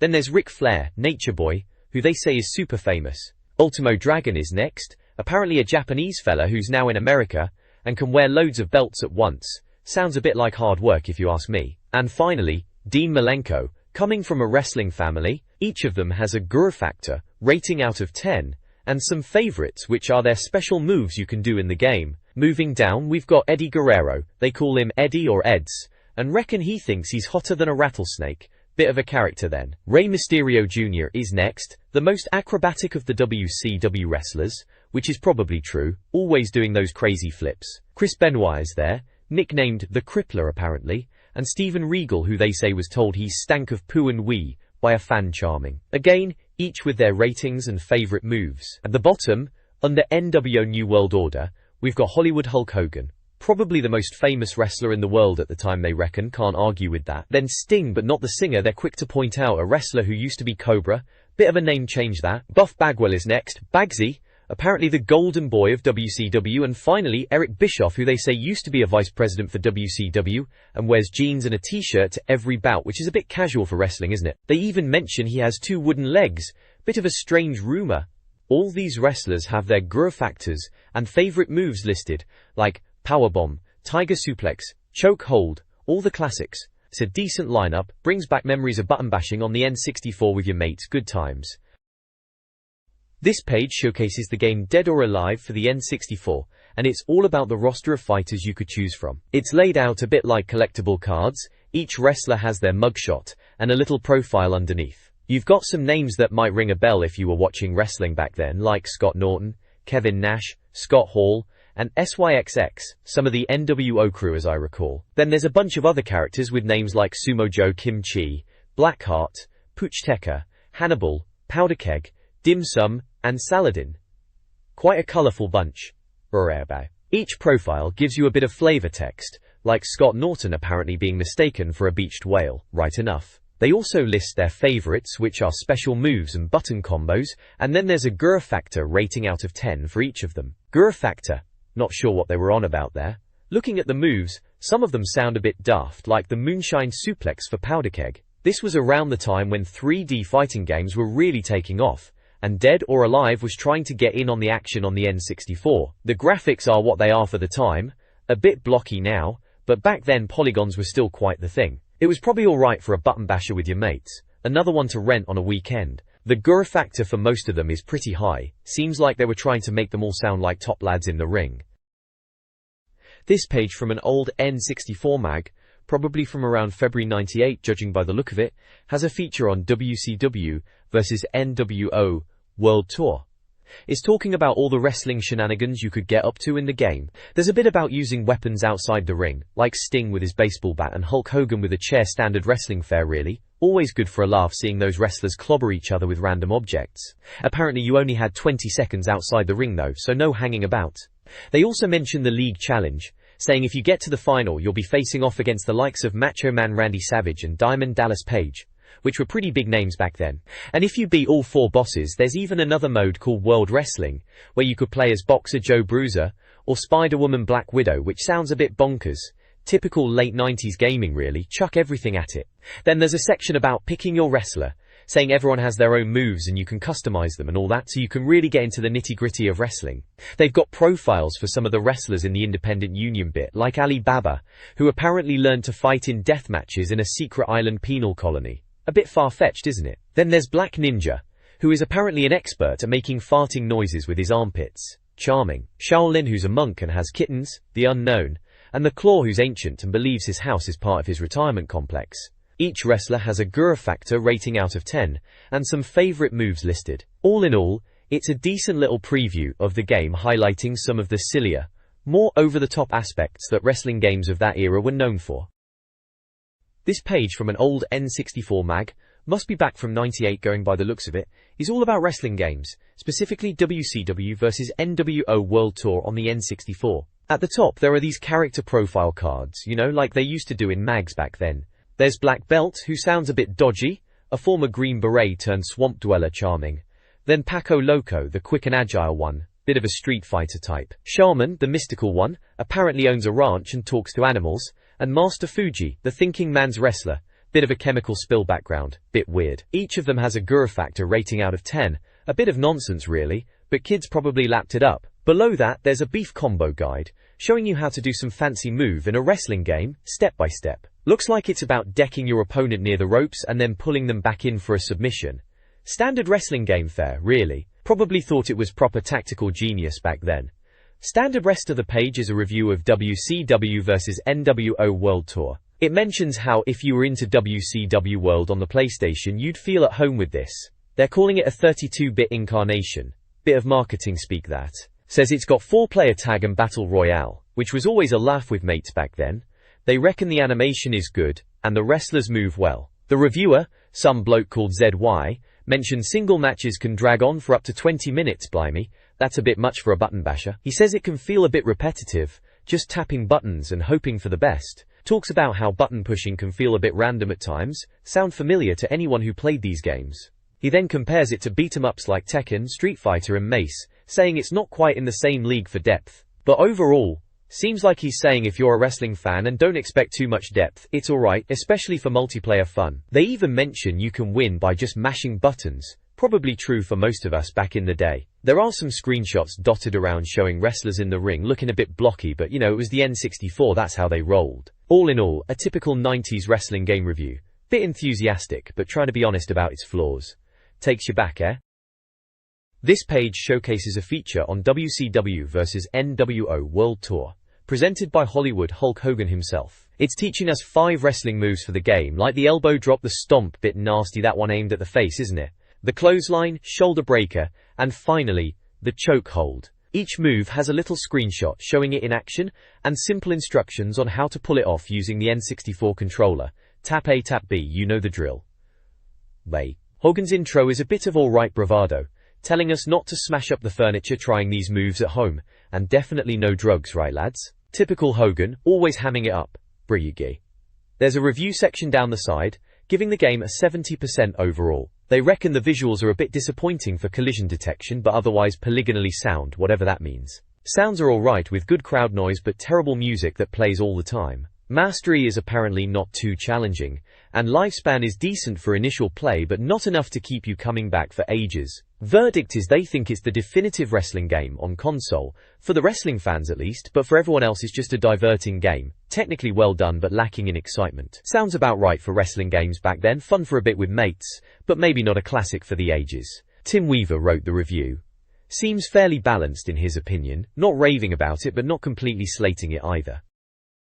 This page depicts a review of the Nagano Winter Olympics game on the N64, and blimey, it's not exactly glowing, is it? Konami's attempt at a winter sports title seems to be falling a bit flat, with the reviewer suggesting it's more of a Naganu than a Nagawao. They're saying that winter sports games have been around forever, all doing the same thing, just trying to be realistic and letting you win medals. Apparently Konami hasn't seen a reason to change this, and just bundled 10 events into one game. You can do single events, championships, and even get a few mates involved for some multiplayer action in a championship. Looking at the screenshots you can see a bit of everything: bobsleigh, skiing, snowboarding, and even ski jumping. The reviewer's got some cheeky captions too, like saying someone got 0 points for style and a bad knee, and that the halfpipe event is about as thrilling as a plate of spaghetti. Bit harsh but funny. They also take a jab at the crowd looking like cardboard cutouts. Down at the bottom there's a little box with the game info. It's by Konami, coming out in February, needs a controller Pagoric, supports up to 4 players, and even has Rumble Pagoric supports. Prices to be announced, or pound TBA, as they say here. So, it sounds like your typical winter sports game, maybe not setting the world on fire, but possibly alright for a bit of multiplayer fun with your mates if you're desperate for something to play in February. Sounds like Zai wasn't overly impressed though. This page from N64 Magazine, back from February 1998 it seems, is having a look at the Nagano Winter Olympics game on the N64. Right then, well, they're not holding back, are they? Straight in with bad news now. Apparently these games are a bit dull, despite being 3D and all that. They've even invented a snooziometer to measure how boring they are, ranging from gripped to unconscious. First up is skiing. Downhill. Sounds pretty straightforward. Ski down a hill. Apparently you nudge the stick to steer, and pressing A makes you turn sharper, but slows you down. The reviewer, Zai, reckons it's slow and boring, and makes skiing feel like walking around Sainsbury's. Ouch. Next is skiing, giant slalom, similar to downhill, but weaving between flags on a steeper hill. Same controls, nudge the stick, and press A to turn sharper. Zai thinks this one's the most exciting event by far, with light sarcasm I reckon, as he also says you won't want to play it more than a couple of times. He's clearly looking forward to 1080 degrees snowboarding more. Then there's ski jumping. Zoom down a ramp, jump, and land as far as possible. You hold the stick down, going down the ramp, and push it up to jump, and hold it steady. Zai says ski jumping at least has the advantage of only taking a few seconds, so not exactly raving about it. Do. Moving on to snowboarding, giant slalom. Very similar to the skiing version, but slower apparently. You just move the stick left and right between the flags. The effects? They really started to lose the will to live playing this one. Blimey. Finally, snowboard, halfpipe. Zigzag down the halfpipe and do stunts. Before you start, you pick a routine of 8 stunts, and then button presses and stick movements flash up as you go, and you tap them in. The effect?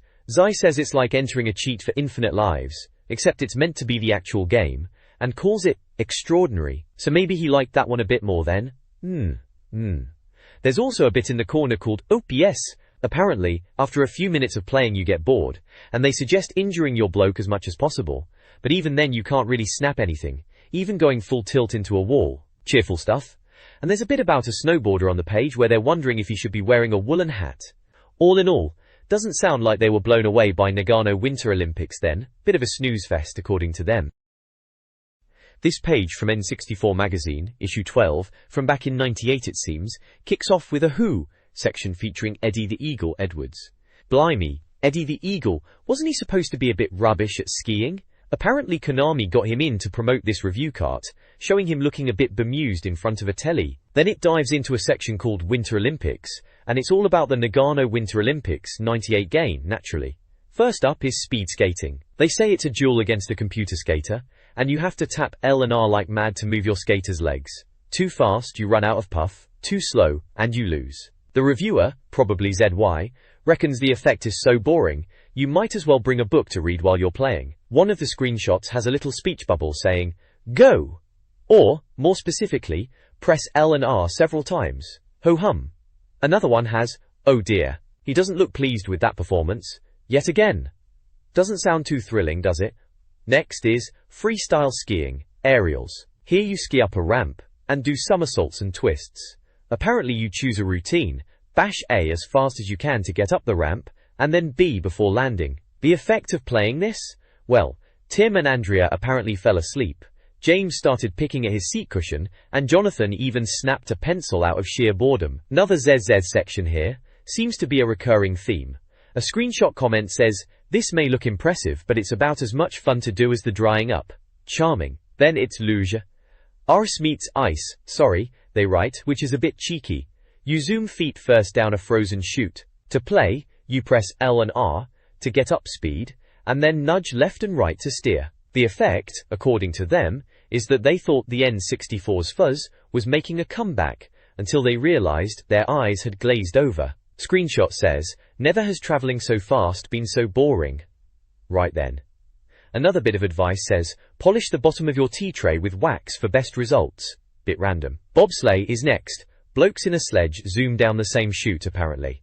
You gotta press A a lot to get a run up, and then B 4 times to get your blokes in. Then you study your fingernails as the bobsleigh builds up speed and nudge the joystick to avoid sharp corners. The effect? Doing the bobsleigh made them feel physically sick with boredom. Crikey. Lastly, there's curling. They describe it as bowls, but on ice, played by white-haired people in white V-neck pullovers. You aim your stones at rings at the far end using the joystick, adjust spin with B, and launch with A. Then you keep pressing A to make 2 blokes with brushes sweep in front of the stone. The effect of curling? It's apparently as interesting as spending 6 months in solitary confinement and made them want to gnaw through controller cables. Cheerful bunch, aren't they? Screenshot says, "Just looking at these pics makes our eyelids sag." And another one mentions, "Good to see it's been sponsored by the RAF." All in all, this page makes the Nagano Winter Olympics game sound like a right snooze fest. Seems ZY wasn't too impressed with any of it. Lots of ZZZZZZZZZZ and sarcastic comments. Maybe best to give this one a miss then, eh? This page is from an N64 magazine, reviewing Nagano Winter Olympics. It's a bit of a mixed bag really. It seems like the reviewer, Jonathan Davies, isn't massively impressed. Rooks. The page is titled, N64 Arena Nagano Winter Olympics. There are screenshots from the game dotted around, showing a skier mid-jump and some curling action. It looks alright visually I suppose for the time, but the reviewer rates the visuals as a 7 out of 10, saying they're 3D and smooth, but the flags are hard to see. Sounds get a 7 too.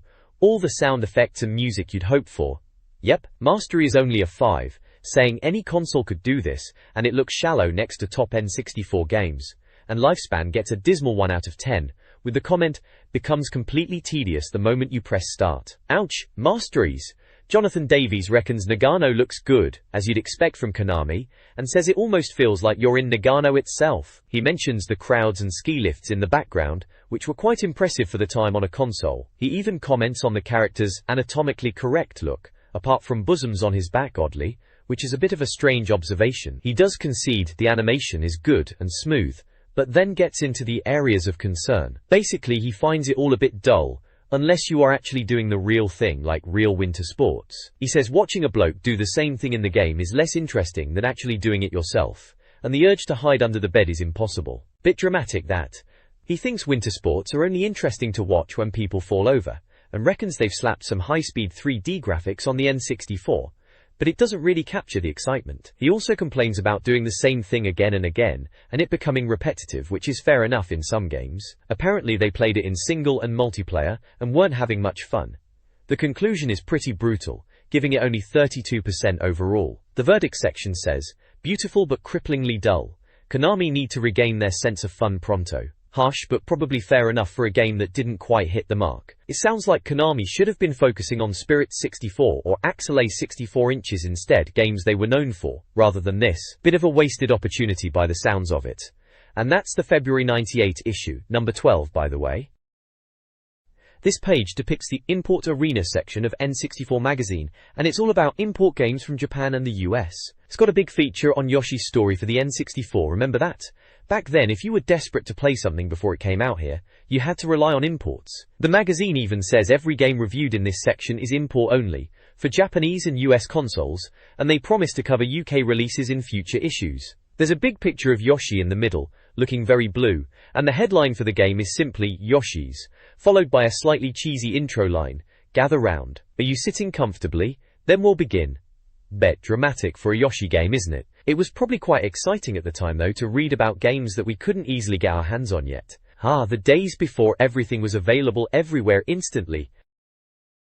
This page depicts a section called Import Arena, focusing on the game Yoshi's Story for the N64. It's clearly a look at an import game, as they mention the Japanese release being out now, while the US is March and the UK is April, which was typical back then. They've got a few screenshots showing off the game's quirky, colourful style. You can see Yoshi rolling a giant wheel, and a rather odd-looking enemy described as a giant collapsible face. There's also a bit about a thriving Miss Daisy in the top left of the screen, which is your health indicator. Petals fall off when you get hit and grow back when you do well. A bit of a different take on the health bar. In it, they mention if you lose all the petals, the music gets all sad and slow, which is quite a dramatic touch for a Yoshi game. Tite. The main article talks about Takashi Tezuka, the chap behind the game, and how he wanted to make something different, a computer game children's storybook as they put it. It sounds like he was trying to go against the grain a bit, not focusing on the latest 3D graphics but sticking with 2D, and focusing on a unique style. The reviewer, Zai, mentioned some people thought it was a bit too easy, or old-fashioned, but Takashi just ignored them and made the game he wanted to make. It seems like they respected that at the time, even if it wasn't going to be a system seller like some other N64 titles. Down at the bottom in the game info box it says it's 128 meg, which was pretty chunky for an N64 game back then, and cost about £36. Goodness, games were pricey. They also mention it's for one player, and needs a controller pack for save backup. Rumble pack is optional. All in all, it's a preview looking at Yoshi's Story as an interesting import title, highlighting its unique approach and slightly whimsical nature, a bit different from your usual platformer at the time. This page from issue 12 of N64 Magazine, yeah, remember that one, blimey. 98 seems like donkeys years ago now anyway, it's all about Yoshi's Story. It's headlined, "Oi Marvin, what's going on? Bit cheeky that, innit? Seems Koopa's been up to no good, and locked Yoshi's pals in a pop-up storybook, typical Koopa." The article says, the game's like a storybook, and each page is a level, with 6 pages in total, so 24 levels in all, and boss fellas too, depending on the levels you pick. Sounds a bit different, not just your usual platformer. They've got a big picture of Yoshi in the middle showing off his fighting fit skills. Bit of a weird title for it, isn't it? They're running through all the moves Yoshi's got, like eating with his long tongue, controlled with B, the longer you hold it the further it goes. Then there's power diving, pressing A to jump then down on the stick, for breaking boxes and fighting bosses. Sniffing is holding down R, zooms the screen in, and Yoshi sniffs about, might tell you if there's something interesting nearby. C. Throwing eggs is with Z, and the analog stick, aim with the stick, and release Z to chuck an egg, apparently good for bursting bubbles, killing enemies and blasting blocks. Ducking is holding down on the stick, useful for avoiding monsters and shuffling about while crouching. They say it's surprisingly useful. And jumping is A, obviously, but holding A makes Yoshi run upwards in the air, like Wile E. Coyote they reckon. Vital for getting around and not falling to your doom, cheers for that tip. Whoa! There's a little caption saying, each of the 6 pages in Koopa's storybook opens up and unfolds beautifully. It's a great graphics touch for a menu. Snazzy menus were all the rage back then, I suppose. Overall, it's a look at Yoshi's new game and his moves. Sounds alright. Might be worth a rent from Blockbuster if nothing else is on. This page depicts page 1 of a feature on Yoshi's Story in N64 Magazine. It's all about the beginning of the game, and it seems pretty straightforward, Even for old ZY, they're calling it a walk in the park, which is probably a bit generous, knowing Nintendo. Apparently the only way you can kick the bucket in the early levels is by accidentally falling down a death hole, so that sounds forgiving enough. This is supposed to be our chance to really nail those Yoshi skills. Licking, jumping, power diving and yellow rose bouncing, whatever that last one is about. There are little snippets of gameplay tips dotted around. First up, you gotta wake up the slumbering flowers for more points. Then, eggs in bubbles need freeing by firing eggs. Deep stuff, eh? They mention Shy Guys on stilts are immune to licking, which is a bit of a blow to Yoshi's usual tactics. And apparently, question mark buttons give you access to certain areas for a limited time. Sounds like standard platformer fare. There's talk about shooting balloons on crates to get melons. Melons are good. Always are. Sub-game ahoy, if you can carry this stack of crates along a simple course. Use your tongue to climb red dot to red dot, that's a new one. Once awakened, continue points can be used as warps, which could be handy. And take thermal currents up to find big bonus hearts. More hearts, more better, right? They've got a bit about flower power, red daisies for energy, and yellow roses that turn Yoshi into an egg with a cursor for aiming. Which sounds a bit odd, but alright. And a song for the asking? Fancy singing with the Yoshis between levels? Alright then, 1, 2, 3, 4. It's all a bit jolly, isn't it? We're getting there. Still a way to go, but we're getting happier. Still some way to go to the super happy tree. Catchy, I suppose.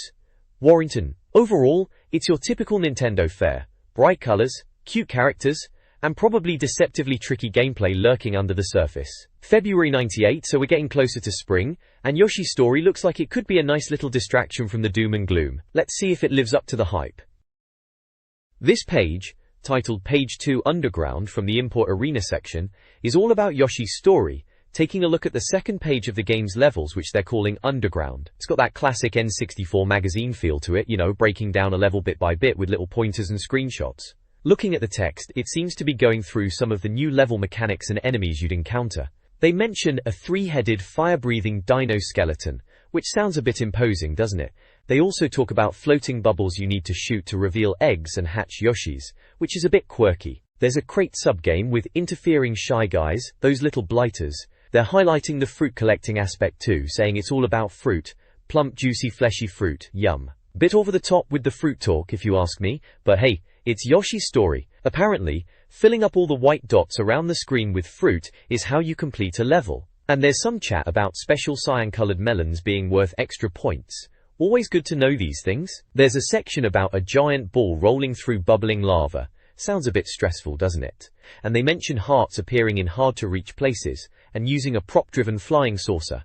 Bit of variety, I suppose. Further down, they talk about purple slugs to kill for big hearts, and using boxes for big jumps. Standard platforming stuff, really. And then there's something about elastic plasma that looks like water, but behaves differently. They're also warning about vapor trails that only last for a moment, so you've got to be quick on your feet. Overall, it's your typical preview page, giving you a taste of what to expect in the underground levels of Yoshi's Story. Back then, seeing this in the magazine, you'd probably be quite keen to see how it all played out, especially with the promise of harder subgames and hidden melons. They always knew how to tease you with these little hints and tips, didn't they? Good times. This page from N64 Magazine, issue 12, takes us to page 3, titled Overground, and it's all about Yoshi's Story in the Import Arena section. Ah, Yoshi's Story, remember that? It's supposed to be based on a cloud and snow theme, and this level, level 3, puts Yoshi up against some super fat killer canaries. Honestly, killer canaries, they do come up with some strange enemies, don't they? Apparently these birds bounce off enormous springs. Level 1 had those weird sky snakes, and there's a giant flying dragon too in this game. The water is in Kyoto apparently, which is nice I suppose. There are tips dotted around with screenshots. We're told to ride the skyworms, jumping to change direction. There's a friendly dragon that'll take you for a ride, and those flying Shy Guys are in fruit-laden aerial armadas. Right then, green skyworms go up and down, red ones double back on themselves, good to know. Blue blocks can be destroyed with eggs, and you can eat those little fellas, the chaps, when they're pink. But watch out, they are poisonous when they're blue. One of those pipes leads to a fruit sub-game, but which one is it? The white chap following you will bring back a dead Yoshi if you finish the level with him. Helpful tip that.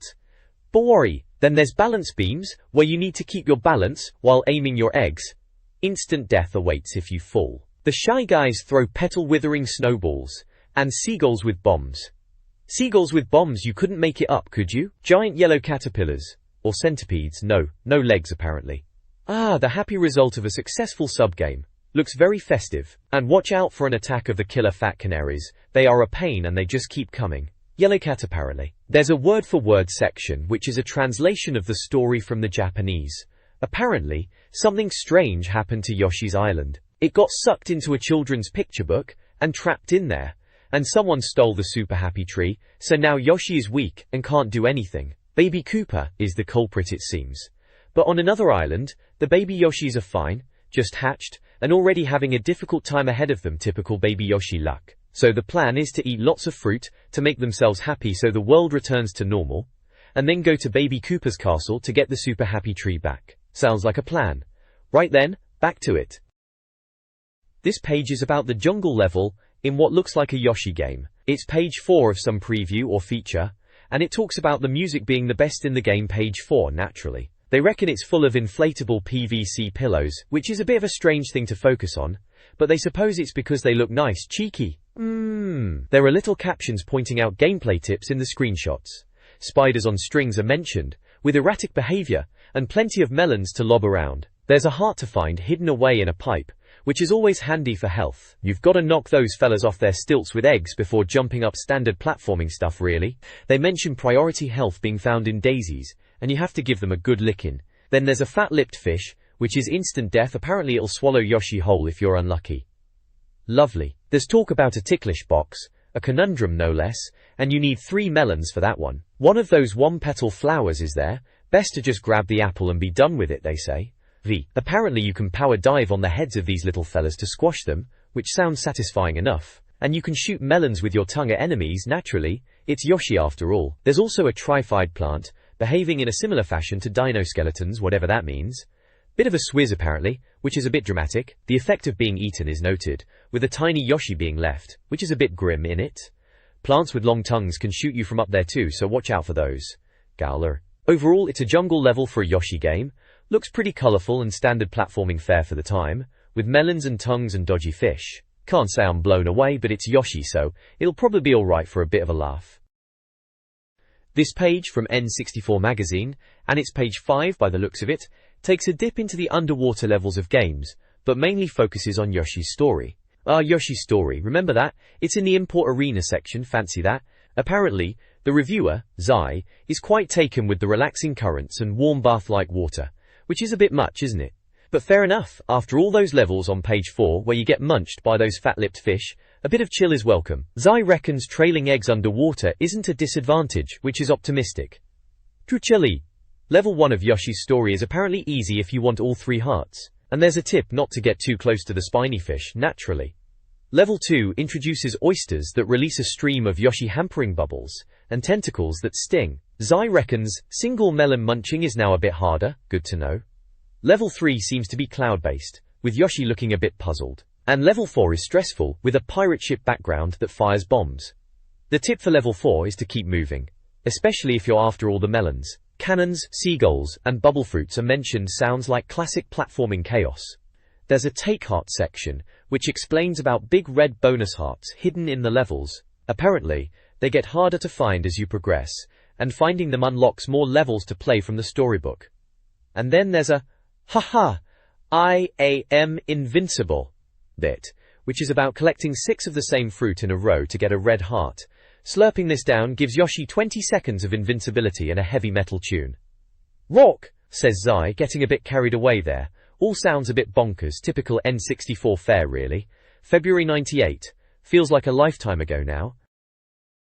This page from N64 Magazine, it's delving into Koopa's castle from Yoshi's story, right at the end of the game where things get properly nasty apparently. The hardest 4 levels they reckon. Bit dramatic, isn't it? They're on about getting melons in this level. Seems important for the scoring in Yoshi, which they were banging on about back then in a section called I'm the Best. All about replayability and getting high scores, especially with melons and secret hearts and coins. Good old Nintendo and their scoring systems, eh? All about Retra. There's a bit at the start called Boxing Clever, explaining the blue question mark boxes. Classic Nintendo really. Always a fruit bonus or maybe even a secret minigame in them. You had to figure out how to open them properly. A bit of puzzle solving in your platforming.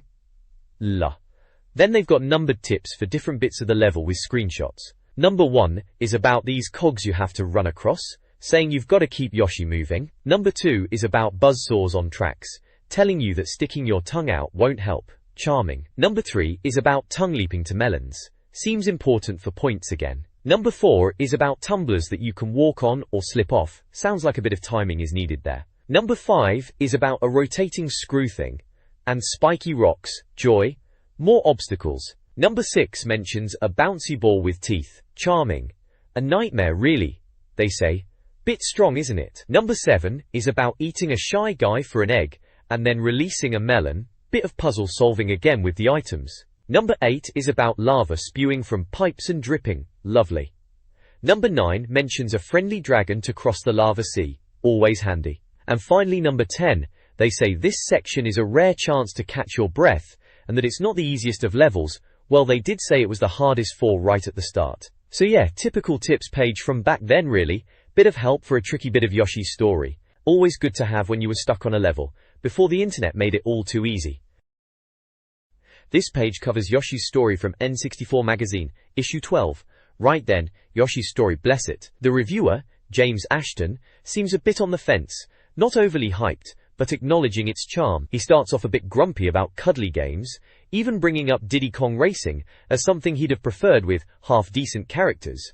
Bit harsh, mate. He does admit Nintendo do wonderful things with lovable characters, and reckons Yoshi's story makes the Teletubbies look like news at 10, which is a good line. The review says Yoshi's story is very retread of Yoshi's Island and other 16-bit Mario games. He mentions GoldenEye, Star Fox and Mario 64 as games that were more original and innovative at the time. He thinks it's a bit too easy, and that it's a scoring game really. He mentions there are 24 levels and lots of hidden bits, so it's not totally shallow. It sounds like he thinks it's a good game but not a classic. There's a box out called Black and White Join the Fight, about finding black and white Yoshis on certain levels by collecting eggs. Sounds like a bit of a collectathon. There are also little captions dotted around screenshots.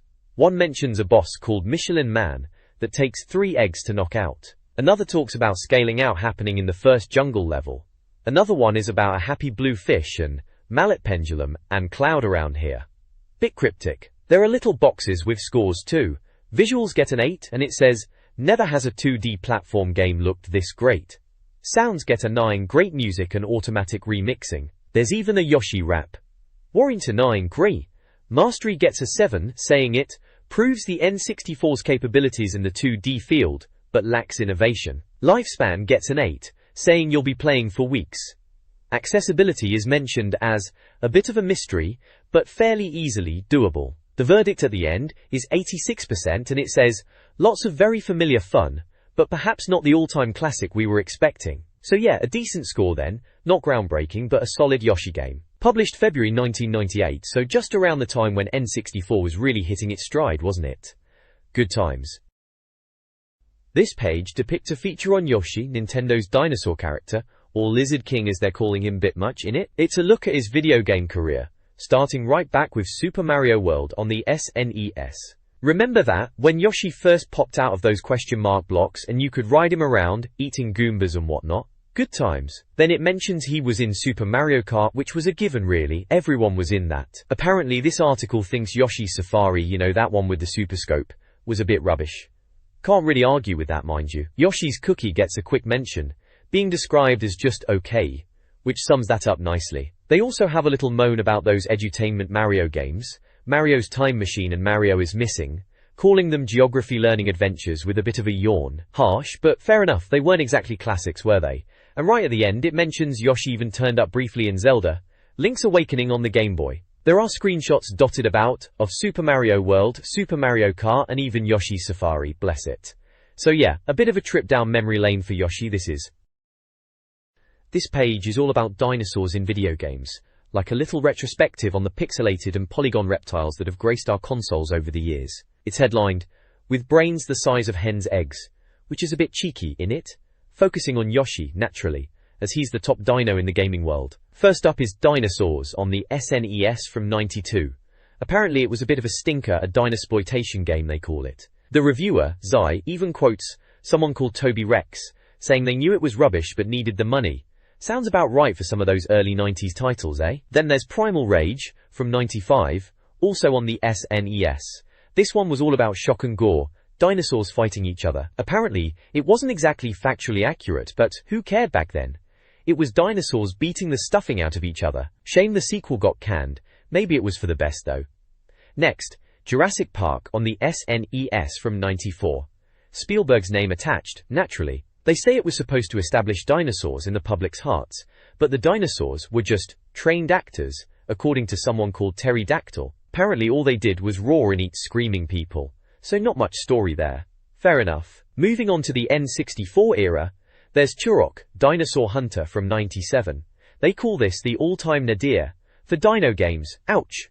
Acclaim's Dino Splatterer, stripped down to bare essentials, just killing as many dinosaurs as possible. Someone called Verity Raptor says characterization was weak, and they hired loads of people to play multiple roles. Sounds a bit of a mess, really. Then, Diddy Kong Racing, also N64 Feet 97. Trying to portray dinosaurs positively, bless them. A racing world dedicated to prehistoric times. It was a success apparently, and they even considered a sequel with a whole new cast. Imagine that. Of course, they mention Yoshi's Island on the SNES, rightly calling it a career highlight for Yoshi and one of the best platformers, especially after the slightly dodgy Yoshi's Cookie games apparently. Good old Yoshi's Island, proper classic that too. There's a little bit about Yoshi popping up in Legend of Zelda, A Link to the Past, on the Game Boy as well, a cameo. Everywhere this Yoshi gets around. Cool. Finally, Yoshi's Story, the more recent N64 game. They say it might not be the most original, but it's still good, and a bit different from Miyamoto's usual stuff. And apparently, when asked to sum up his career, Yoshi said, "Mario should lose some weight. Cheeky dinosaur. Lee and cool." Scattered around the page are screenshots from some of these games, little glimpses of the dino action through the ages. And at the bottom, there's a bit saying, "Over to you," asking readers if they've missed any favorite dinosaur games and to write in. All in all, a decent look back at dinosaurs in games, mostly about Yoshi mind you, but that's fair enough, he is the main man when it comes to gaming dinos, isn't he? This page depicts a review of Tamagotchi World for the Nintendo 64, and it's got that classic over-the-top style you used to get in mags back in the day. It's headed up with these dramatic phrases like, "It was a dark and stormy night," and then a Bondesque quote, which is a bit much for a Tamagotchi game if you ask me, but hey, that's magazines for you. They've set it up as a bit of a story, almost like a fairy tale gone wrong, which is quite funny when you think about these little digital pets. There are screenshots showing the game. It looks like a digital board game with these blobby Tamagotchi characters bouncing around. Captions under the screenshots are quite dry and sarcastic, like, "Advance with a timed cannon burst, I think. TCH, which is pretty British humour, I suppose." The review itself, by someone called ZY, or Zai as they probably pronounce it, starts off by saying hardly anyone has seen this game, which sounds like typical magazine hype to make you think it's some hidden gem. They describe it as a board game for up to 4 players, talking about collecting power stars and evolving your blob character through generations. Apparently it can take a good hour and a half to play, which, for a board game based on a virtual pet, sounds like a bit of a marathon. He mentions there are sub-games and cards, and that it can be quite strategic, with opportunities to mess with your opponents, like using drain power cards. There's even a bit where he talks about revenge and being able to teleport people to bad squares. He also tells a story about coming second to a floppy mutant dog, which sounds utterly bizarre and very much in keeping with the weirdness of Tamagotchis in general. Overall, it seems like he thinks it's a surprisingly decent game, even if he's not exactly raving about it, more like a slightly bemused appreciation for its oddness. It's got that nostalgic feel to it, reminding you of simpler times when N64 mags were full of this kind of slightly bonkers enthusiasm for even the most unlikely of games. This page depicts a review of Tamagotchi World 64 inches from back in the day, in N64 Magazine. Looking at this now is quite funny to see a whole page dedicated to a Tamagotchi game on the N64. Wasn't exactly Mario 64, was it?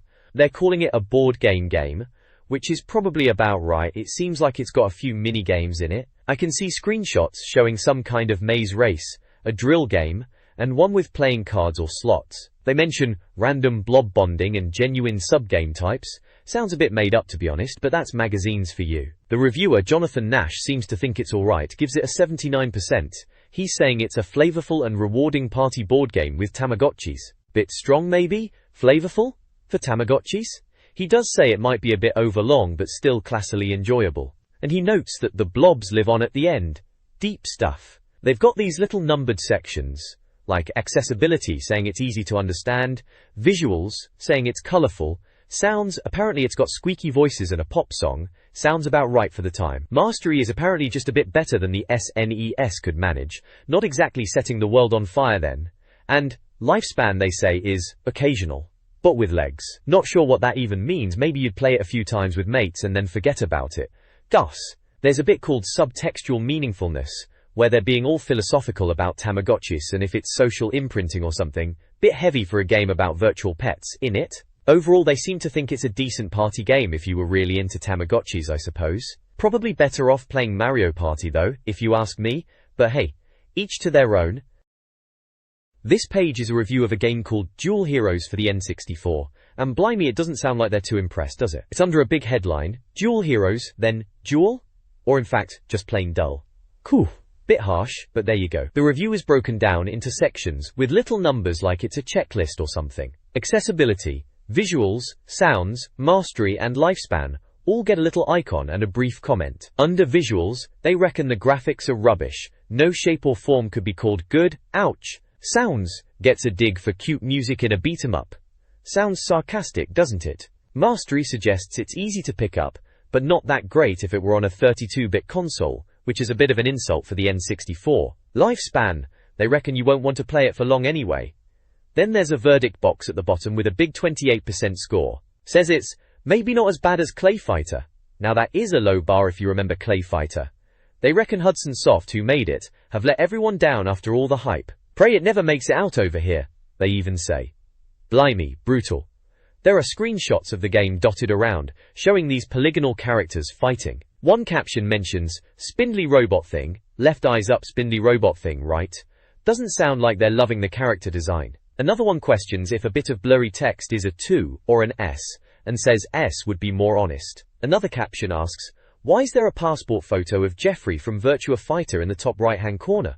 Which is a bit weird and suggests they're just chucking random bits in there. There's a little box on the side that says Dual Heroes Hudson Soft, and some flags for Japan, USA, and UK, and it says it's out now in Japan and TBA for the others. It also mentions a 64M cart, controller pack, and rumble pack. Price is 6,980 yen, which is about £33, which seems a bit steep for a duff game, doesn't it? The review text goes on about how they expected more from Hudson Soft, especially after the hype. They complain about the character designs and backgrounds being samey, and that the moves are all standard across characters. They even moan about a delay between pressing a button and the move happening. Sounds like a right mess.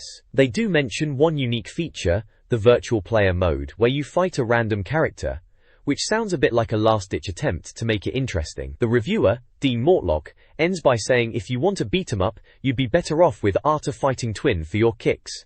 Ooh misses. All in all, sounds like a game to avoid, and maybe stick to saving your pennies for something else. This page depicts a review for the N64 game Tokon Road, in what looks like a magazine spread. Right then, another wrestling game from Japan. They do seem to love their grappling over there. This one's from Hudson Soft, and apparently it's out in Japan but might not even make it to the UK or US, which is a bit of a pain for us import fans. The reviewer, Dean Mortlock, is having a bit of a chuckle about the Japanese obsession with blokes in leotards. He mentions it's wrestling, pure and simple, and these wrestlers are completely made up, not like the WCW and NWO lads we saw in that World Tour game recently. Apparently they're not exactly lookers either, which is a bit harsh.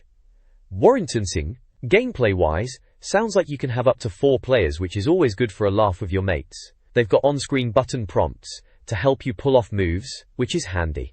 Graphically, he says it's decent enough, with detailed fighters and backgrounds, and there are 16 wrestlers to choose from. But it seems like the game itself is a bit methodical, and maybe not as exciting as that WCW vs NWO game. He says the wrestling is based on showmanship, which might mean it's a bit slow-paced compared to the arcadey stuff we're used to. Looking at the screenshots, there's some funny captions, like Thunder Manicure for a move, and something about Kiribu catching houseflies, whatever that means. There's another bit about momentary confusion over the rules. Maybe it's a bit complicated then. One screenshot even compares a wrestler to Bowser from Mario, which is a bit cheeky. Moo. Gorus. The review scores are a bit middling. 5 out of 10 for visuals, saying they're okay but nothing special. Sounds get a 7, saying good tunes and effects but an odd grunt he noticed. Mastery is a 5, lifespan a 7, with hidden characters and options adding to replayability. Overall, the verdict is only 49%. He reckons it's fine, but it's come out around the same time as WCW vs NWO World Tour, which is better, and this one's in Japanese. So a bit of a mixed bag then, might be one to skip unless you're a real hardcore wrestling fan and don't mind importing. This page, right then, it's a look at Snowbow Kids for the N64 from issue 12 of N64 Magazine, February 98, so back in the day. It's a review, and they're calling it Fat Kids on Snowboards Sliding Down Patently Unslippy Surfaces. We love it. Bit cheeky, as you'd expect. The reviewer, some chap called ZY, or Zai apparently, starts off with a bit of a mea culpa, saying they got it wrong about Snowbow Kids before, thought it was a bit naff at Space World, but now reckons it's a bit of a gem. He's banging on about the analog stick control being really intuitive, like Mario 64, high praise indeed back then. Says the power-up system is simple, but way more fun than Diddy Kong Racing. Bold claims, and reckons the multiplayer is the best since Mario Kart. Strong words, mate, strong words. They've got screenshots of the game, looks pretty colourful and cartoony, with these, well, fat kids as they call them, snowboarding down snowy tracks. There are bits about ways to play, downhill races, skill game, time attack and stunt mode. Downhill races sound standard, racing on 6 tracks. Skill game is shooting snowmen with a rocket launcher, sounds a bit daft. Time attack is just that, and stunt mode is half pipes and poly over water things, whatever they are. Sounds like they're trying to cram a bit of everything in. There's a little fact box with the N64 logo, saying it's by Atlas and a Star game, whatever that means. Says it's out now in Japan, TBA for the US, and the 6th of March for the UK. £6,800 yen, which is about £32 apparently. So not too bad price-wise. Rumble Pack compatible too, fancy? Gat. Overall they seem pretty impressed with it considering they initially weren't. Sounds like it could be a decent laugh for multiplayer if you were into that sort of thing. Fat kids on snowboards, eh? Right up Nintendo Street for the time. This page depicts an article from a games magazine, looks like it's having a crack at explaining the power-up system in Snowbow Kids. Snowbow Kids, yeah, I remember that one. It was trying to be a bit like Mario Kart on snowboards, wasn't it? The article is headlined, Kids Getting What You Pay For, which is a bit of a mouthful. There are a bunch of screenshots dotted around the page, showing the game in action. You can see the little snowboarders, zipping around the snowy tracks. They've broken down the power-ups into red power-ups and blue power-ups. Red ones are triggered with the Z button, and they seem to be offensive things like bombs, ice beams, snowmen, slappers, which sounds a bit cheeky for slapping other racers, and parachutes. Blue power-ups, activated by the B button, are more defensive or long-range apparently. These include rocks, fans, invisibility, ghosts, and frying pans. Frying pans? Blimey, they really went for it with the wacky power-ups, didn't they? Good. It mentions you need to collect money, little gold coins, to actually use the power-ups. If you try to grab a power-up block without any cash, you just bounce off and look a bit daft apparently. Smart move to make you think about what you're picking up, not just grabbing everything. Hashika. There's a little box out to the side called Unfair on Fatties, which is a bit harsh, isn't it? It's talking about poor old Tommy, saying he's always coming in last because he's too fat and can't steer properly, despite being fast in a straight line. They even compare his steering to a porter cabin, which is a bit rough. They reckon he needs Diet Cokes. Cheeky sods. The reviewer, some bloke called ZY, pronounced Zai, apparently seems to think the game is alright, saying it's excellent and better than Mario Kart 64 feet, because the computer players are harder to beat. Steady on ZY, let's not get ahead of ourselves. Mario Kart 64 feet was pretty special. But yeah, Snowbow Kids, it was a decent enough racer for its time, a bit of fun for a laugh with your mates. This page from N64 Magazine, issue 12, takes a look at Snowbow Kids, or Snowboard Kids as it was known over here. Right then, let's have a gander, shall we? So we've got a section called Famous 5, which talks about the starting characters in the game. Apparently there are only 5 to choose from initially, but more unlock later on, standard stuff for the time. They mention the differences being mainly about turning ability, and warn you not to pick Tommy if you want to turn corners, calling him Fat Boy, hopeless, bit harsh, innit? Jam was apparently Zai's initial go-to character, but now he's leaning towards Linda because she's fast, but reckons she's always hitting the side of the tracks, which is a bit of a pain. They describe Slash as a good all-rounder, and Nancy as Zai's favourite, maybe a bit too much of a favourite if you read between the lines, suggesting it's a mistake to like her so much. Cheeky. Then we've got Track Suite, detailing the courses in the game. There are 6 tracks in total, unlockable by winning gold cups, leading to extra difficult courses. They've highlighted 3 here. Kurukuru Mountain, Big Snowman, and Sunset Rock. Kurukuru Mountain is described as short and good for learning, with ghosts slowing you down, which I guess is a power-up effect. Big Snowman sounds a bit more interesting, with coins to collect and a big snowman halfway down that fires miniature snowmen at you. Sounds a bit bonkers, very Japanese. Sunset Rock is the alternative course and has narrow sections where you can fall off the sides. Each track description has a screenshot showing some gameplay. Typical N64 graphics of the time, a bit blocky but colourful. Lastly, there's a how to steer successfully section. They seem to have had a bit of trouble with the controls at first, saying they couldn't figure out why they kept crashing. Turns out, steering is all about using the analog stick to angle your board, even diagonally, and not just left and right. They mention that if you steer too hard, the board can board reverse, which sounds like a right pain. They reckon Snowbo has some of the best joystick controls they've used, which is a bit of praise. They end on a sarcastic note saying they thought it was unplayable at Space World, which I guess was some kind of game show back then. All in all, it's a pretty standard preview piece for snowboard kids. They seem to be enjoying it despite the initial control confusion. It was a decent enough game at the time, quite quirky, but probably not one of the N64's all-time classics, let's be honest. Still, good fun for a bit of snowy boarding on the telly. This page depicts a feature on the game Snowboard Kids, from what looks like an import section given the title Import Arena at the top. Right then, Snowboard Kids, I remember seeing this in N64 Magazine back in the day. It was trying to be a bit different, wasn't it? Bit like Mario Kart, but on snowboards with kids. Kidi. They've got 4 courses highlighted here. Night Highway, which they say is dark but good for stunts. Quicksand Valley, which is a mountain of sand. Sounds a bit odd for a snowboard game. Grass Valley with sunflowers and villages. And Dino Park, which is a theme park with dinosaurs. They mention racing past brontosauruses in that one. Each course description has a little screenshot and a comment on it, pointing out features like narrow parts, alternative routes, jumps, and cable cars. They all sound a bit bonkers, really. The screenshots are tiny, of course, as was the style back then. Dega Towers. Then there's a how to do stunts section, focusing on a character called Johnny Stunt. It explains how to do tricks using the A button and joystick, saying it's all about timing. Apparently, someone managed to earn $150 doing stunts, which is enough for 1.5 power-ups. They seemed quite impressed with that, a bit tight with the power-ups perhaps? Overall, it looks like they're giving snowboard kids a bit of a push, highlighting the different courses and stunt system. It's not setting the world on fire with praise, but seems to be saying it's worth a look if you fancy something a bit daft and different on the N64. Remember those days, eh? Trying to figure out if these import games were actually any good based on a couple of screenshots and a paragraph or two in a magazine. Good times. This page in N64 Magazine, it's all about snowboard kids, or just Snowbo as they call it here. Seems like a pretty good review actually. They're giving it a solid 88%, which is pretty decent back in '98. Right at the top, they're saying it's a surprise hit and a proper good multiplayer game, comparing it to Crowns, whatever that means, bit dramatic lads. They reckon up to 4 players can get involved at once, which was always a laugh back then. Reading on, they say the charm is in how simple and fun it is, like a blast of alpine air apparently. It's all about the little touches, like hopping on a chairlift and nicking power-ups. Sounds like a bit of karting on snowboards really, and they mention the power-ups are well balanced against race position, which is good to hear. No one wants a blue shell equivalent in a snowboarding game. They even compare it to Diddy Kong Racing multiplayer, saying Snowbo's multiplayer is excellent, and that the winner stays on style is good fun. Sounds like proper playground bragging rights material.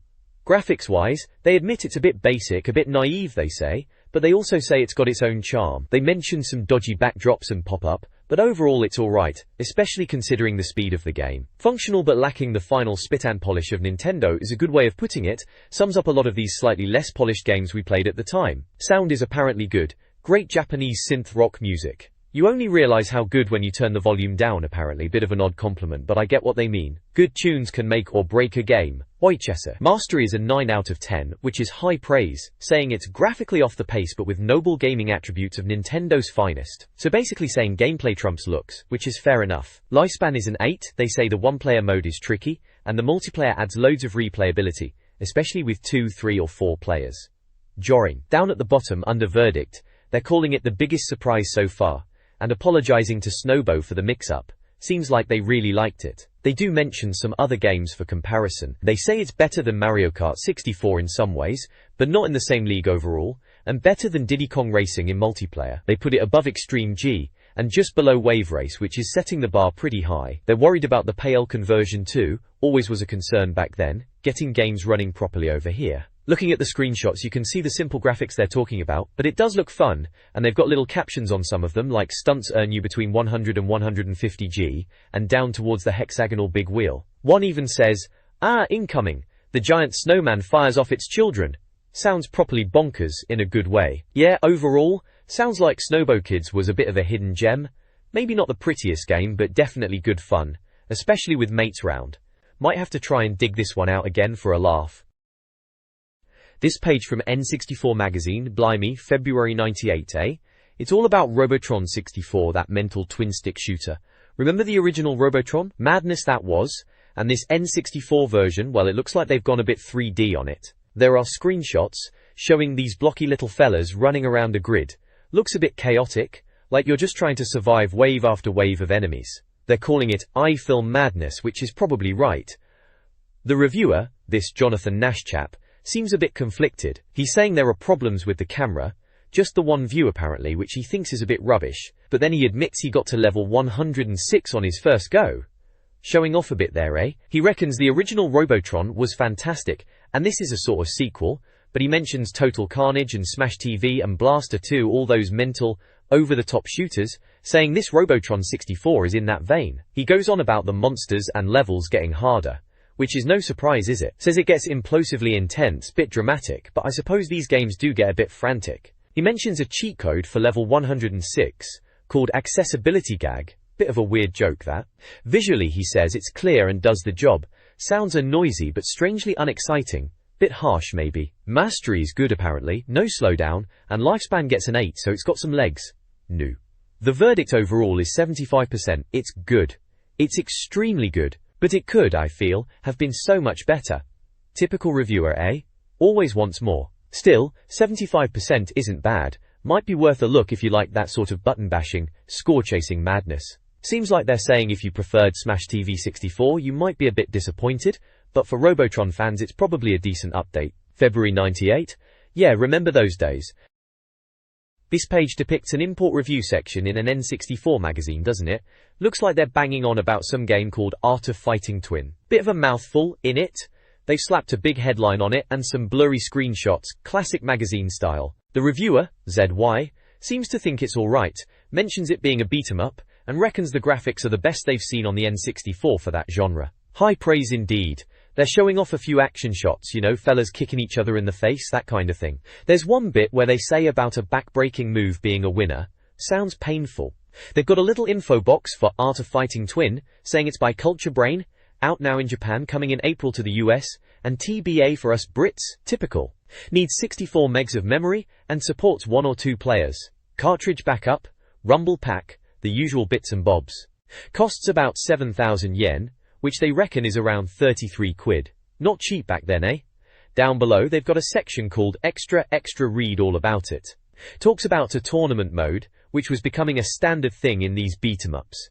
8 characters to choose from, human or computer controlled, battling through to the final. They mention something about forfeits for the losers in the first round, shaving off body hair or eating live insects. Cheeky sods. There's also mention of a training mode to practice finishing moves, calling us young Jedi. Bit cheesy. And right at the end they point out both games in screenshots have 8 fighters in total, and ask about the most impressive move in the game. Overall, seems like they're quite keen on this Art of Fighting Twin, reckon it's combining the best bits of other beat-em-ups. We'll see about that, won't we? This page depicts an import review from N64 Magazine. Looks like they're having a gander at Art of Fighting Twin. Right, Art of Fighting, that's going back a bit, isn't it? SNES days. Remember Street Fighter 2 was king back then, so Art of Fighting was always a bit of an underdog. Warrington Norse? Anyway, this twin version seems it's got 2 different styles of beat-em-up in one. One's supposed to be a bit cartoonish and easier to get into, the other one's more serious, with flashy lighting, and you can switch between 2D and 3D modes. Fancy stuff. They mention using the Z button to sidestep, sneaky attacks, that sort of thing. Pabla. There are screenshots from both versions. One looks a bit bright and colourful with what looks like a jungle background, and the other is darker, more moody, with a cityscape. Characters look like your typical fighting game fare, some martial arts geezers and whatnot. They mention a dragon punch style move, so you can see where their heads are at. Accessibility is a bit of a pain as some of it's in Japanese. Story mode stuff apparently, which is a bit of a bummer for us Brits. Visually, it's apparently just so-so, except for the special moves, which are alright. Sounds are apparently nothing to write home about, and mastery is a bit basic, doesn't push the N64 much. But lifespan is decent if you like the story and have mates to play with, could last you ages. Overall, the reviewer, Dean Mortlock or ZY as they say, reckons it's a simple but effective game, and a decent beat-em-up for the N64. He's waiting to see if it gets a UK release, reckons it's worth checking out then. They give it a 78%, which is... okay, I suppose. Not amazing, but not terrible either. Guess if you're desperate for a beat-em-up on the N64, this might tide you over until something better comes along, maybe Street Fighter 64 if that ever actually appears. This page depicts a rather savage review of the game Aerogauge in what looks like the import section of a magazine. Crikey, they've given it a measly 10%. The reviewer, Jonathan Nash, really lays into it, doesn't he? He's basically asking, why does this game even exist? Looking at the review breakdown on the side, it's universally slated. Accessibility is recognizably horrid in any language. Visuals are angular and grubby, though he does begrudgingly admit he likes the red car. Sounds are just about passable because of the tunnel echoes, apparently. Mastery gets a 0, something about monstrous can't be bothered pop-up equals speed. Lifespan is, and they're off the road that is, and the overall verdict is actionably incompetent and violently loathable. Blimey. The main text is even funnier, in a grim sort of way. He's on about how they tried to make it like the Italian Job storm drain escape, and the Wall of Death, but it just turned into a mess of confusing tunnels. He's having a right go at the track design, calling the city tracks unimaginative. Apparently everything looks the same, so you just follow the other cars like sheep. He moans about the special air cars being totally unexploited, and then has a dig at the day course, which is just a building with a tunnel in it. No jumps or plunges apparently, which is a bit rubbish in a futuristic racer, innit? The screenshots show these angular-looking hovercars zooming around some decidedly blocky tunnels and outdoor courses. It's got that typical N64 look, a bit blurry and rough around the edges. One shot has a load of red arrows all over the screen, with speech bubbles saying things like, "Which way Aerogauge? Which way?" and "Loading. Please wait. Bless." Sounds like it's as clear as mud to play. Another speech bubble says, "Let's hope there's a secret turbo start, eh? I mean, blimey." Clearly taking the mickey. And another one is some angry quote, "I can't be bothered coming last again. Battle game? I hope you die in a big chemical fire." Charming. There's a little box with Aerogauge in it, saying it's from ASC2 and out now in Japan, but TBA for the US and UK. So, back then, this would have been an import game, hence Import Arena at the top of the page. Says it's 64 meg, uses the controller pack and rumble pack, and costs 7,800 yen, which is about £43 back then. That's a fair whack for something they've rated so low, Johnny. Poor old Aerogauge, sounds like a right stinker. Jonathan Nash certainly didn't hold back, did he? Fear it, he says at the end. Makes you almost curious to try it, just to see how bad it actually is. Almost. This page from N64 Magazine looks like an Import Arena section is having a go at Denryu Irarabu. It seems like they are trying to figure out what to make of this Japanese puzzler. They say it's a bit like Puyo Puyo, but with lines. Looking at the screenshots, it's a top-down maze sort of thing, a bit abstract, not your typical colourful puzzle game. The reviewer, Jonathan Nash, seems a bit bemused by it all, calling it ludicrous, insulting novelty, but then admits he likes it. He talks about Fizzing Money Bang Stick Go Go Edition Super as a possible translation of the name, which sounds utterly ridiculous, doesn't it? He mentions a prize of £10,000 and a mobile phone in the Japanese version, which is quite something for a puzzle game. He says it's infuriating, but also praises the deceptive cleanliness of the puzzles. Sounds like one of those games you'd get hooked on despite yourself. They've given it a 65% verdict, calling it impossibly simple, ruthlessly challenging. That's a bit middling, isn't it? Not a killer app, but maybe something quirky and fun for import fans, those of us who were always tempted by the weird stuff from Japan back then. The ratings on the side give it top marks for mastery and lifespan, but only a 0 for visuals, 1 for sounds, and just 2 feet for accessibility, which is a bit harsh. Bang! Oh, look out! Is apparently a sound in the game, according to the review, in Japanese of course, obviously. It mentions it's out now in Japan, and ha in the USA, and ho in the UK, whatever that means, maybe hotly anticipated. It's priced at about £29, which isn't cheap for an import. Overall, it sounds like a bit of an oddity, something you might pick up if you were really into your niche Japanese games, and had a bit of spare cash burning a hole in your pocket back in '98. Probably more intriguing than essential, really. This page from N64 Magazine probably issue 12 I reckon, is showing us how to get the latest N64 games before everyone else. It's all about importing them from America and Japan, which was a bit of a faff back in the day, but if you were desperate to play the new stuff, it was the only way. Apparently this is N64 Magazine's guide, written by someone called Z.Y. Nicholson, or Zai, as they want us to say. The picture has got this chap looking very serious holding a Japanese-English dictionary, which is a bit of a giveaway as to what's involved, isn't it? You had to be dedicated to import games, maybe even learn a bit of the lingo. He's got an N64 controller in his hand though, so he's clearly one of us. Genente. On the telly you can see some Japanese text from a game, looks like Zelda Ocarina of Time in Japanese to me, which was the game everyone was waiting for at the time, wasn't it? Proper system seller that was gonna be. And there's a Yoshi's Story game box there as well, next to the console. Another one that was on a lot of people's radars, even if it was a bit on the kiddie side for some maybe. Importing was expensive and a bit of a gamble, but if you couldn't wait for the UK release, this page would have been pretty interesting I suppose. This page depicts an article from an old N64 magazine, and it's all about the burning question back in the day, import gaming. Remember when Electronics Boutique was the place to be? It starts off asking why anyone would bother with importing games, when you could just buy a UK N64 and games for a reasonable £99.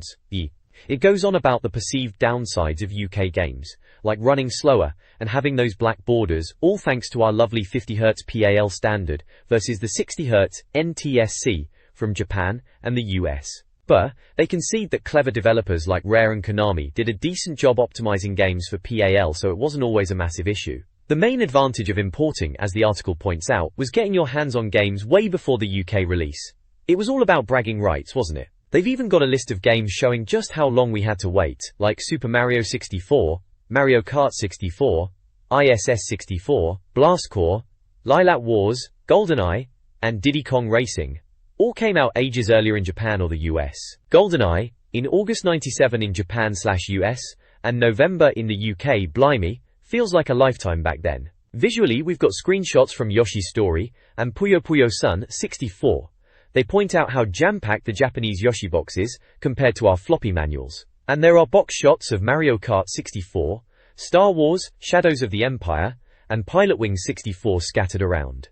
It's a proper blast from the past, seeing these games laid out like this, reminding you of the agonizing wait we sometimes had for the best N64 games to finally hit our shores. Importing was a pricey and nerdy business, but for some games, it was almost tempting. This page, right then, it's all about getting your imported N64 working properly, isn't it? It starts off talking about the console itself, and how those cheeky Japanese and American machines had these plastic bits inside to stop you playing games from different regions. They suggest you could get the chisel out or even saw bits off inside to get around it, which sounds a bit drastic and definitely voids your warranty, doesn't it? Next up are adapters. Those little bits of plastic that sit between your console and the game cartridge to trick your N64. They say be careful if you're buying a cheap one, as it might just be a dodgy extension lead really, and not a proper converter. And apparently, nobody can guarantee if these adapters will work with future games, so you could be wasting your money. They do say though, despite rumors, adapters probably won't fry your console. Good to know I suppose. Pujay Gao.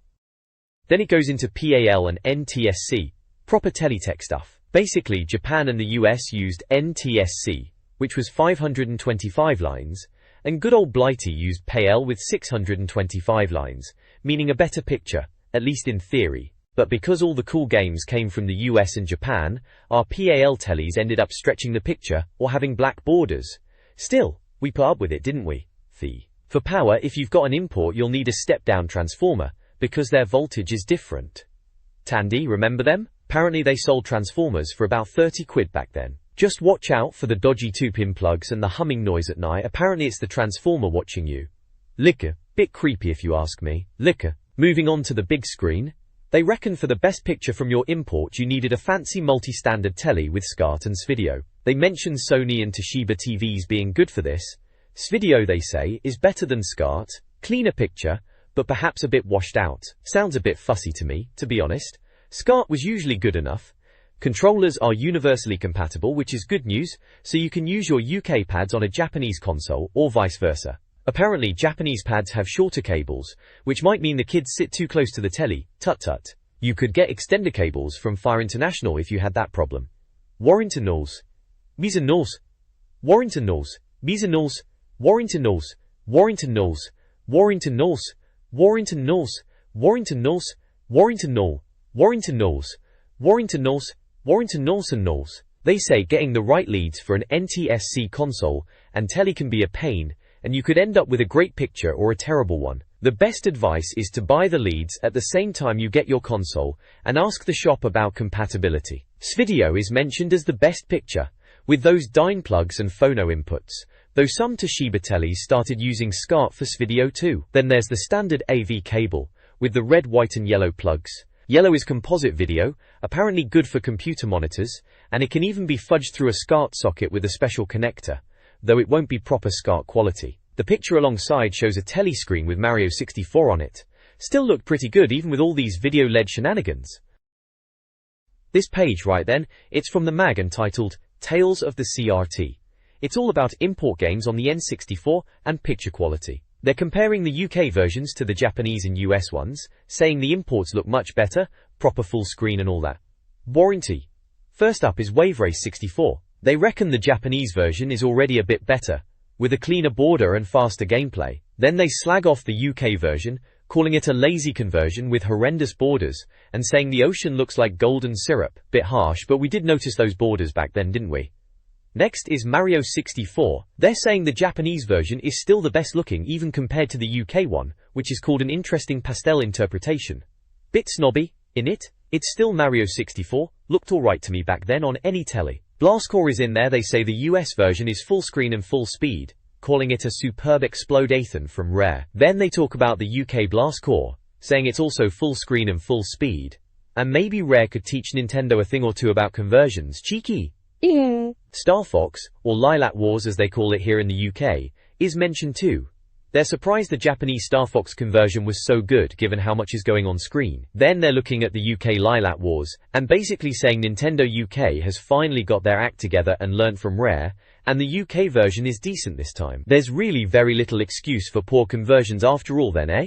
They say, bit smug. Then there are sections on connecting your import N64. SCART is mentioned as a good option if you haven't got SVideo, saying hobbyists are making SCART leads even though the N64 doesn't do RGB properly. RF is talked about as the basic way to connect, using the aerial socket. And audio says if you use SVideo or AV you get separate sound leads for stereo, which is better if your TV sound isn't great. J ain't orchestra. Finally there's a box saying you'll find it all in here, which is basically plugging the magazine and saying if you want to know more about imports you can read on and check out the advertisers. Standard mag stuff in it.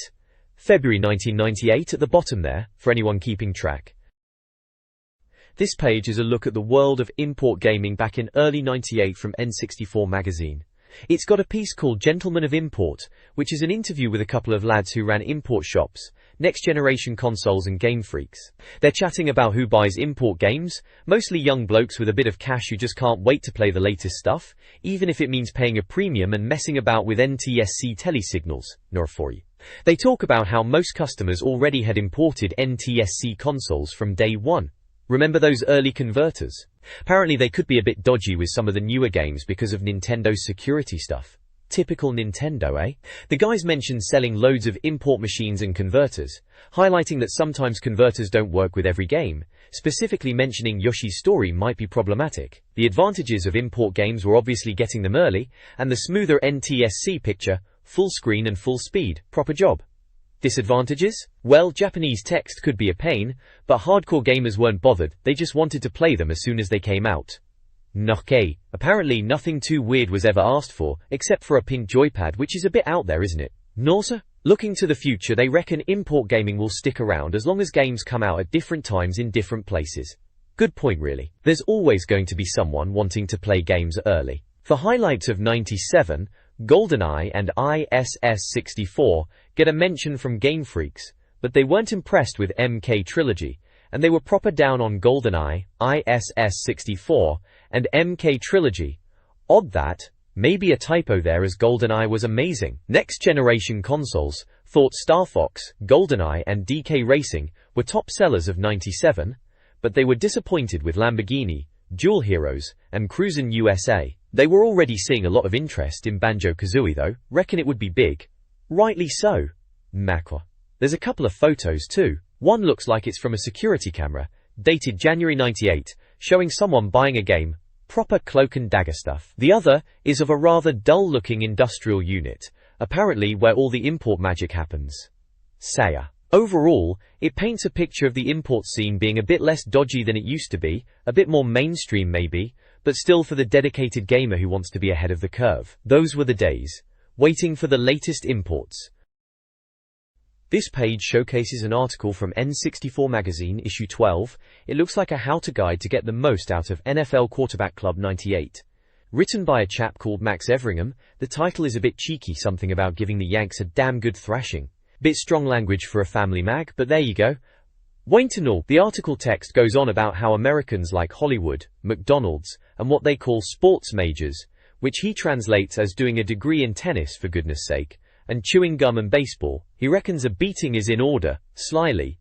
In the game, of course. It's all a bit of a laugh about American sports being a bit over the top with the glamour and tension, but he says it's good news for anyone who bought the game. He mentions that apparently no Americans say anywhere at all at home, which is a weird observation, but it's Max having a bit of fun, I suppose. He finishes off by saying it felt good to be the quarterback for a while, even if we are a bit American ourselves. Down the bottom it mentions, previously in N64, that they reviewed NFL Quarterback Club in issue 10 and it got 86%. And there's a big green 10 slapped right next to the text, so I guess that's the score this time around. A perfect 10, eh? Blimey. Must be alright then, or they're just being generous this month. It's all a bit tongue-in-cheek, isn't it? But it's classic N64 Magazine for the time. This page from N64 Magazine, yeah, issue 12, February 98, takes me right back to one of their how-to guides, this time for NFL Quarterback Club 98. Remember that one? They're saying the manual is like some intelligence test, and folks are struggling to figure out how to throw the ball. Bit dramatic, but I suppose for some it might have been a head-scratcher back then. Jolo. The guide is broken down into sections. First up is passing, and tip number 1 is just, do. Cryptic, eh? They reckon lob passes are better than bullet passes, as it reduces the chance of your receiver dropping it a little. Then they're saying to, wait a moment, because novices will be intimidated by the time to throw, but not to panic, your teammates will keep the heat off, unless they don't, in which case, tough luck I guess. Finally for passing, they suggest if your receiver is triple teamed, just go for a lob pass anyway, apparently he'll catch it. Optimistic. Next bit is running. First tip is don't. Again with the helpful advice. They mean don't stand behind the quarterback on a handoff play, or he'll get in your way, like a pillock. Their words not mine, blocking your run. They advise against spinning out of trouble, saying it's rubbish and you'll lose more ground. Instead, try a juke, boost or even a hurdle, which is left C apparently. And if you are up against the goal line, go for a hurdle, right through the middle. Bold strategy cotton. Lastly for running, if you're about to get hit by a huge great bloke, dive to gain an extra yard and stop him bouncing you back 3 miles or so. Exaggeration much? The last section is offense. Tip number 1 is to lean to read your opponent's defensive formation. Know thy enemy, they say, in box-out form. Number 2 is forget about interceptions. They say it's chance, and wild prodding of buttons increases your chances. Pick a play and set up like, then stick with it for a while. If it works, stick with it. Groundbreaking stuff. They suggest dropping the QB back enough to avoid the sack, which is the only way your offensive strategy can be foiled. And finally, tip 4. Use Green Bay for pass plays, or Detroit Lions if you want to run with Barry Sanders. Moving on. Mew. Yeah, that's the page in a nutshell. Simple times for gaming magazines, eh? This page shows a how-to guide from N64 Magazine, bless them. It's all about American football, looks like Madden maybe, on the N64. Remember that? Trying to figure out those US sports games back then. A bit of a head-scratcher sometimes. The first bit is on defense. Number 1 tip is to read the offensive formation, which, yeah, easier said than done when you're just getting to grips with it all. Then it says don't bother with a goal line defense if it's 4th and inches, because the computer always punts. Bit daft if you ask me, why wouldn't you go for it? The reviewer seems to agree, calling it dough. Then there's advice about using the dime formation if you're struggling, which is fair enough. And finally, to increase the chances of an interception, wait till the QB throws, and then button mash B on your nearest player. Sounds like a classic way to play. Next up is receiving. Apparently you should stand on the X the cross and just pray.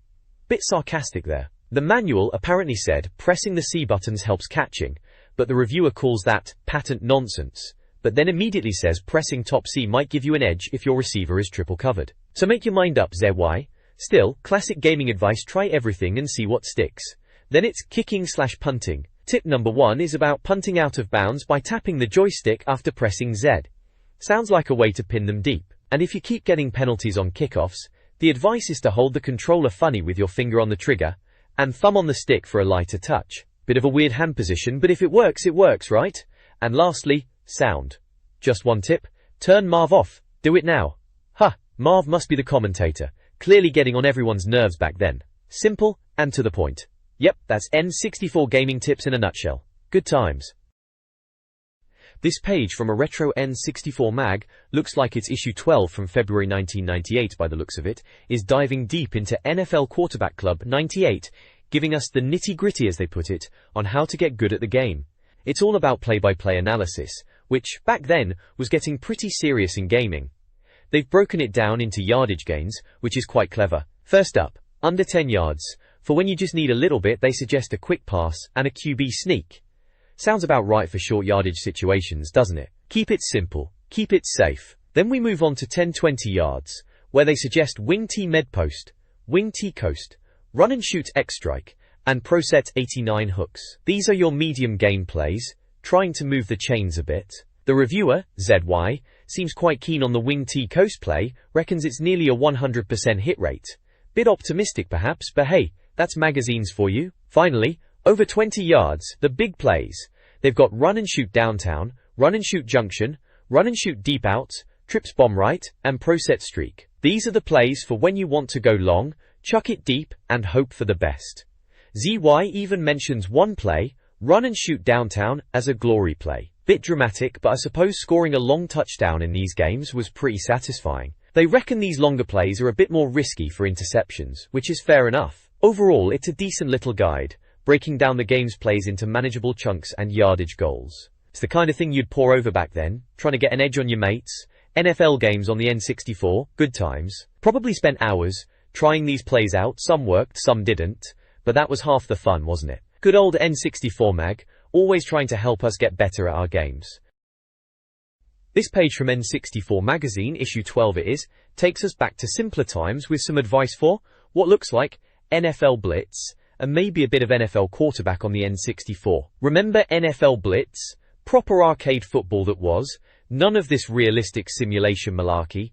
It was all about big hits and even bigger egos. Up in the corner, there's a little tip called Och Blast, which is dead handy actually. If you got yourself in a pickle by picking the wrong play by accident, just hammering the start button twice would take you back a step. Saved a timeout, which was crucial, or so we thought back then.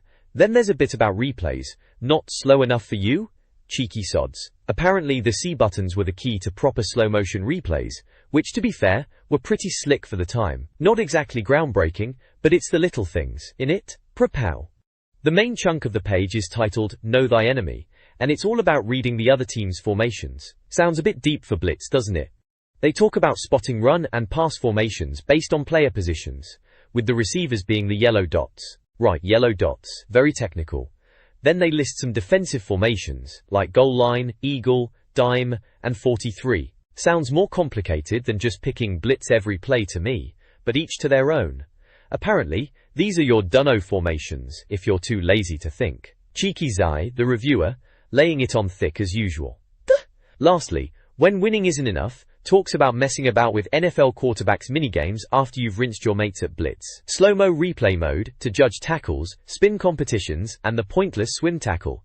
Sounds like proper beer and crisps gaming sessions. Apparently the winner gets to play the next game, high-stakes stuff. And Zai, bless him, reckons the commentator Marv Alberts, that was a punishing tackle line, makes it all worthwhile. Ah, simpler times indeed. This page is all about getting the best out of Extreme G. Seems like a bit of a how-to guide. It's headlined in big letters, you can't miss it. They've got a couple of screenshots of the game, showing off these futuristic bikes racing around. Looks properly fast, even just in a still image. The tagline is quite funny, something about too fast for its own good, and telling you to strap yourself in if you can handle it. Classic magazine bravado that. The article itself, written by Jess Bickham, reckons Extreme G is possibly the fastest game you'll ever play.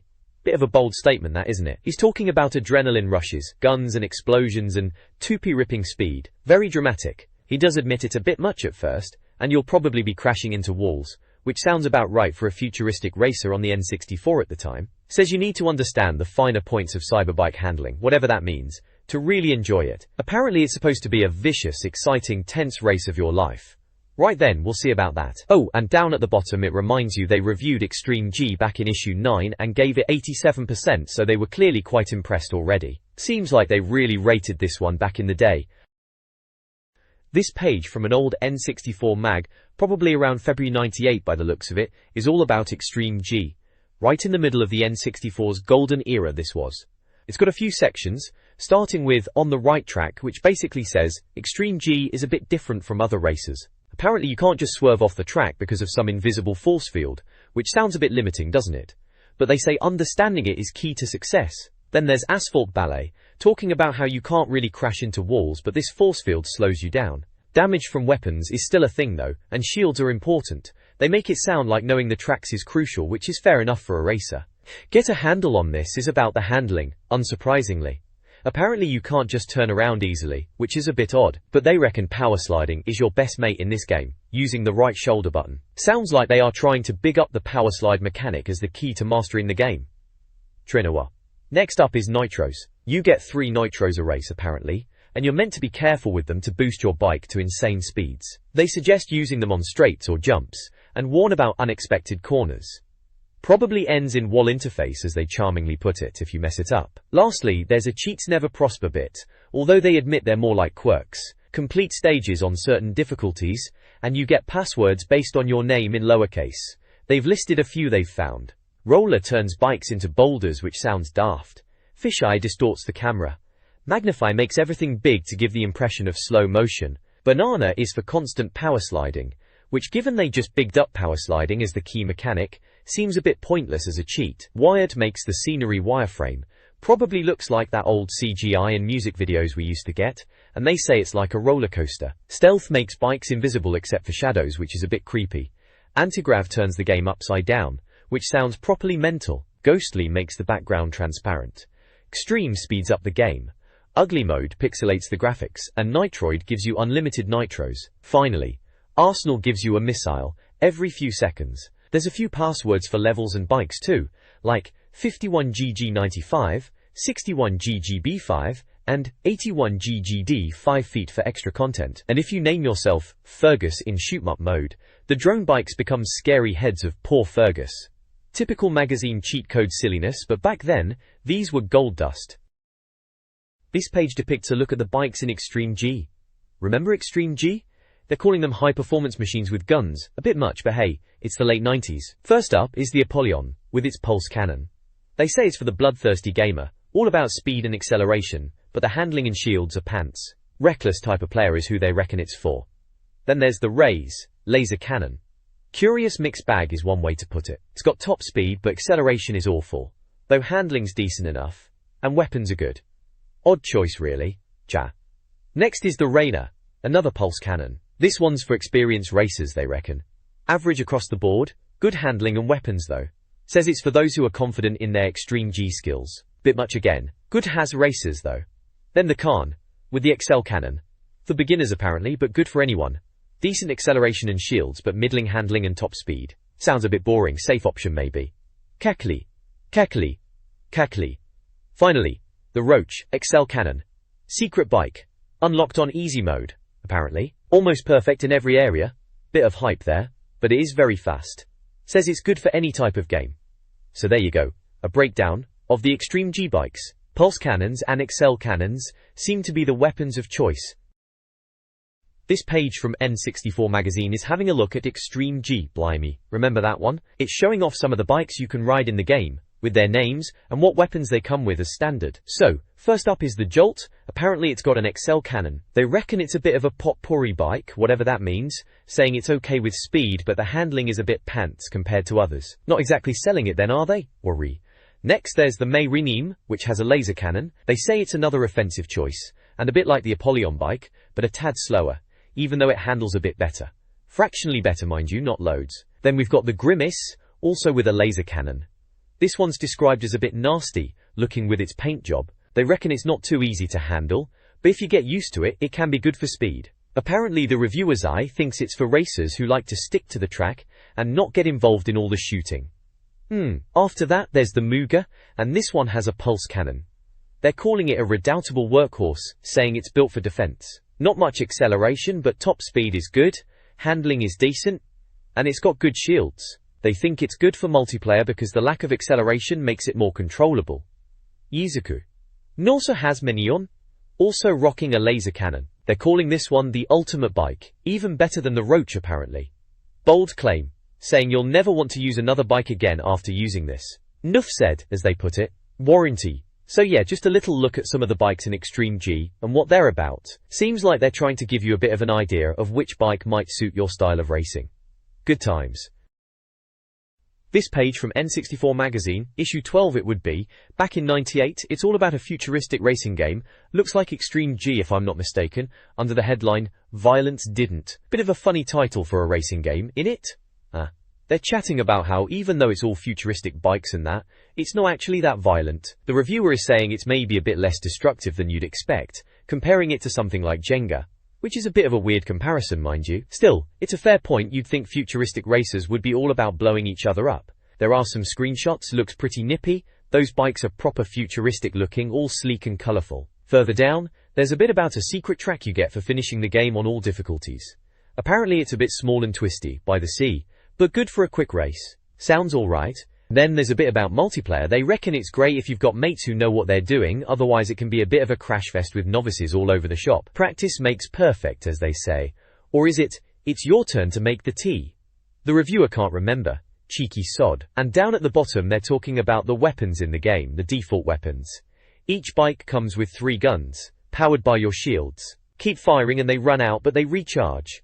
They reckon you can lock onto other players and the guns track a bit. Yakanakans. They've got little boxes showing off the weapons. Laser cannon, pulse cannon, and XL cannon. The laser cannon is continuous fire, slows people down but doesn't do shield damage. Still useful though. Then there's the pulse cannon, which they basically say is rubbish, weakest of the lot, hardly does any damage. And finally, the XL cannon, which they reckon is superb, high rate of fire, big damage, the weapon to have if you can get it. Sounds like the XL cannon is the one to aim for then, doesn't it?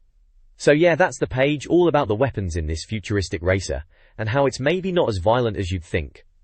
Good old N64 Magazine, bringing back memories. This page depicts a guide to pick up weapons from a racing game. Looks like something from Extreme G. It lists a load of power-ups with descriptions, like missile, pretty standard front-mounted rocket. They say use it when you've got someone square in your sights, obvious really. Then there's homing missile, which locks on to the nearest enemy, relentless apparently, sounds a bit scary. Phosphor flare is a rear-mounted blinding flash, good for causing chaos in a pack. Invisibility, well, that makes you disappear. Cunning if you want to sneak past someone. Invulnerability does what it says on the tin, handy for scrapes. Tractor beam pulls the nearest bike back, good for making space or catching up. Power shield protects you for a bit, useful for incoming fire. And mortar rocket is a trajectory weapon. They say don't use it in tunnels unless you're suicidal. Laser limpet mine sticks to walls and sets up a trip beam. Sounds like a sneaky trap. Morningstar is basically a mine on a stick, stick it on corners or jumps. Proximity mine gravitates towards enemies, then explodes nasty. Multiple needle missiles are a fan of explosives for a wide area attack. Ion side blast is for overtaking, energy beams to push others aside. Flame exhaust fries anyone behind you with fire. Ouch. Wally warp sounds complicated.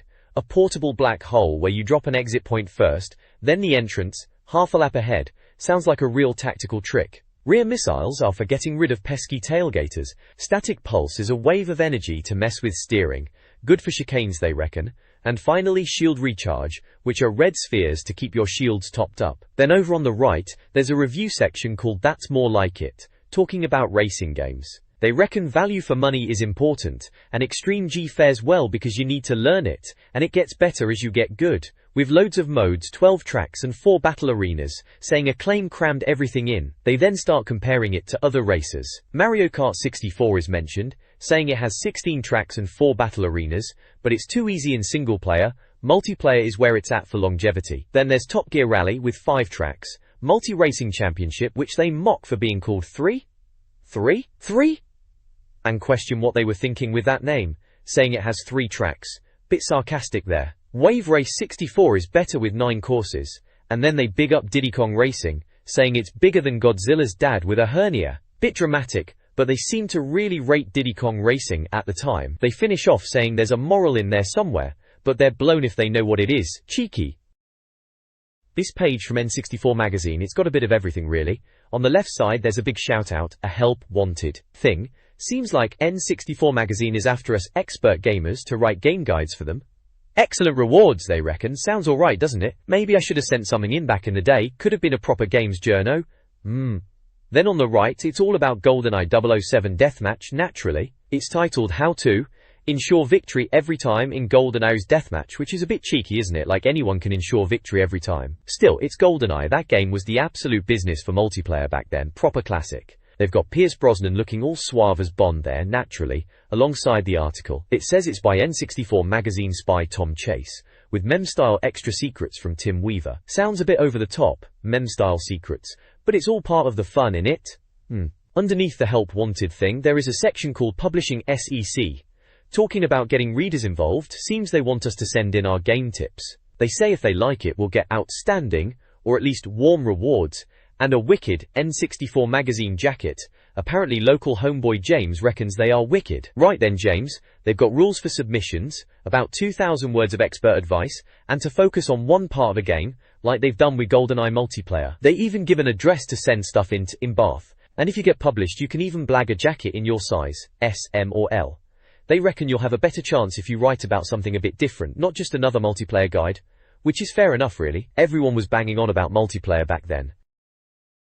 This page, bless it, is from an old N64 mag, probably aimed at folks struggling with GoldenEye deathmatches back in the day. It's got general tips plastered across the top, and it's all about how to not get completely mullered in GoldenEye on the multiplayer. First up, it talks about characters. Apparently, even though N64 mag had said otherwise, there's actually a difference in how the characters play. Height matters, apparently making it harder for Jaws to see through doors compared to Oddjob, who, let's be honest, was a bit of a cheat anyway with his small stature. They also mention speed differences, and how colour can matter for blending into the backgrounds. Who knew we were so tactical back then? Then there's doors. They point out doors are a pain if you're being chased.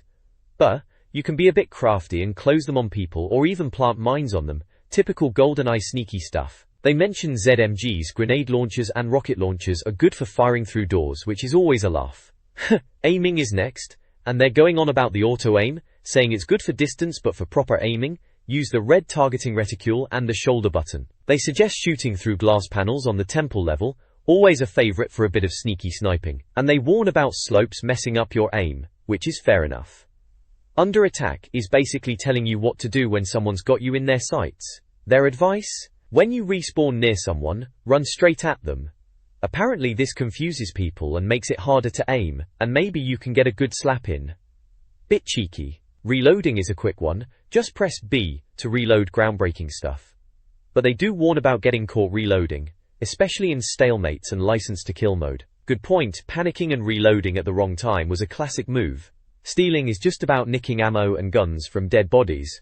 Obvious stuff really, but worth a mention I suppose. And lastly, weapon locations remind you to get to know where the good guns are at the start of a deathmatch, and to remember ammo locations are usually near the weapons therefore. Solid advice for a beginner, really. So yeah, a pretty standard tips page for GoldenEye multiplayer, probably helped a few folks back in '98 stop getting completely owned by their mates. Good times.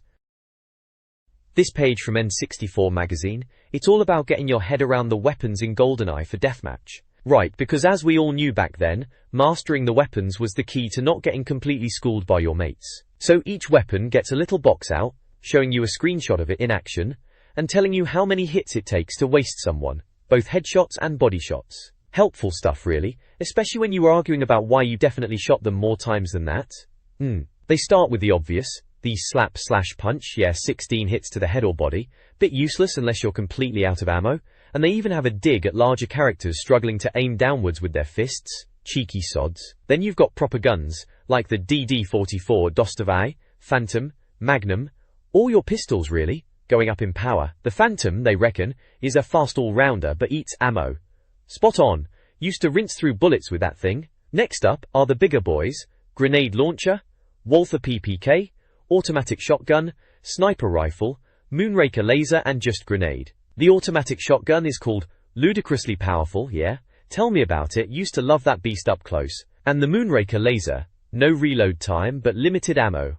Always a favorite for showing off, wasn't it? Then there's the KFV Soviet, ZMG 9mm, AR-33 assault rifle, golden gun and mines. The KFV Soviet is called a good all-rounder, which is fair enough. Reliable weapon. Of course the golden gun, one-shot kill, everyone scrambled for that in multiplayer. Absolute chaos.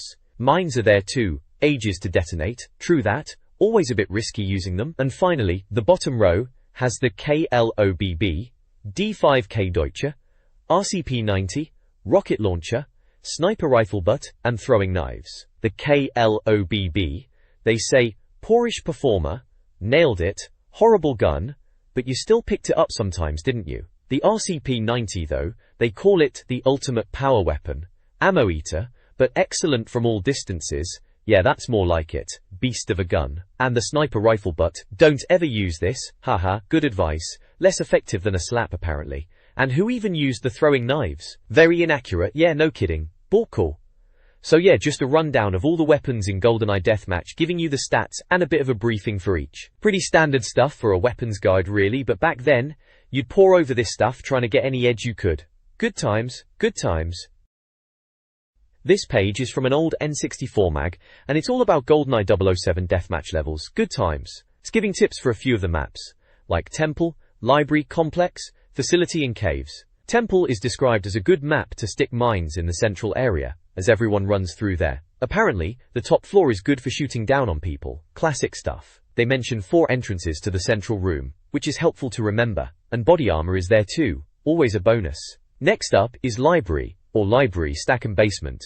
To give it its full title, they call it one of the few areas to get heavy weapons. With the golden gun being on the upper level, everyone knew that, didn't they? The advice is to stick to the corridors in the basement, rather than the open pillared areas so you can see people coming. You can also shoot through the walkways on the top floor, which is a bit sneaky. Rekar. Complex is next. They're unsure if it's 2 or 3 levels, bit vague for a guide in it. They say it's hard to fire down on people from the raised areas, which is debatable if you ask me. Secret air vents are mentioned. For crawling around and surprising people, they reckon it's a massive arena, and you can easily get lost chasing people, turning around and finding someone else right behind you. Apparently the best weapons are in the yellow and blue area in the middle. VKC. Facility is split into 2 by security doors. The tip is to use that to your advantage, letting people battle in one section, and then attacking them from behind after you've grabbed the good gear. They mention the air vent respawn point in Facility. A right pain when someone keeps popping up there with a grenade launcher. They state the best weapon in the game is located here. That'd be the golden gun again then. Seedle. Finally Caves. They don't rate this one much, calling it not one of the strongest deathmatch levels and easy to get lost in. The strategy is to stay put in one area and let people come to you, which is a bit cowardly, isn't it? Only go out if you've got good weapons and body armor, so you can take a beating. They say the best weapons are up the ramp at the edge of the arena, and to watch out for mines and use the shadows. Sounds like a recipe for camping to me. So yeah, just some basic level tips for GoldenEye really. Nothing too groundbreaking, but probably useful for someone just getting into the multiplayer back in the day. It's all common sense now, but back then, these little pointers in mags were gold dust.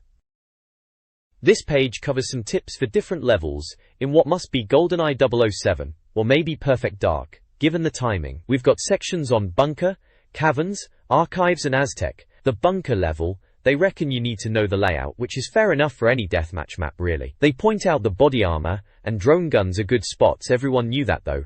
They mention using the windows in the glass doors to pick off other players, sneaky. And don't go outside, as there are no weapons out there, common sense that is. Caverns is described as a big, mazy area, which is about right.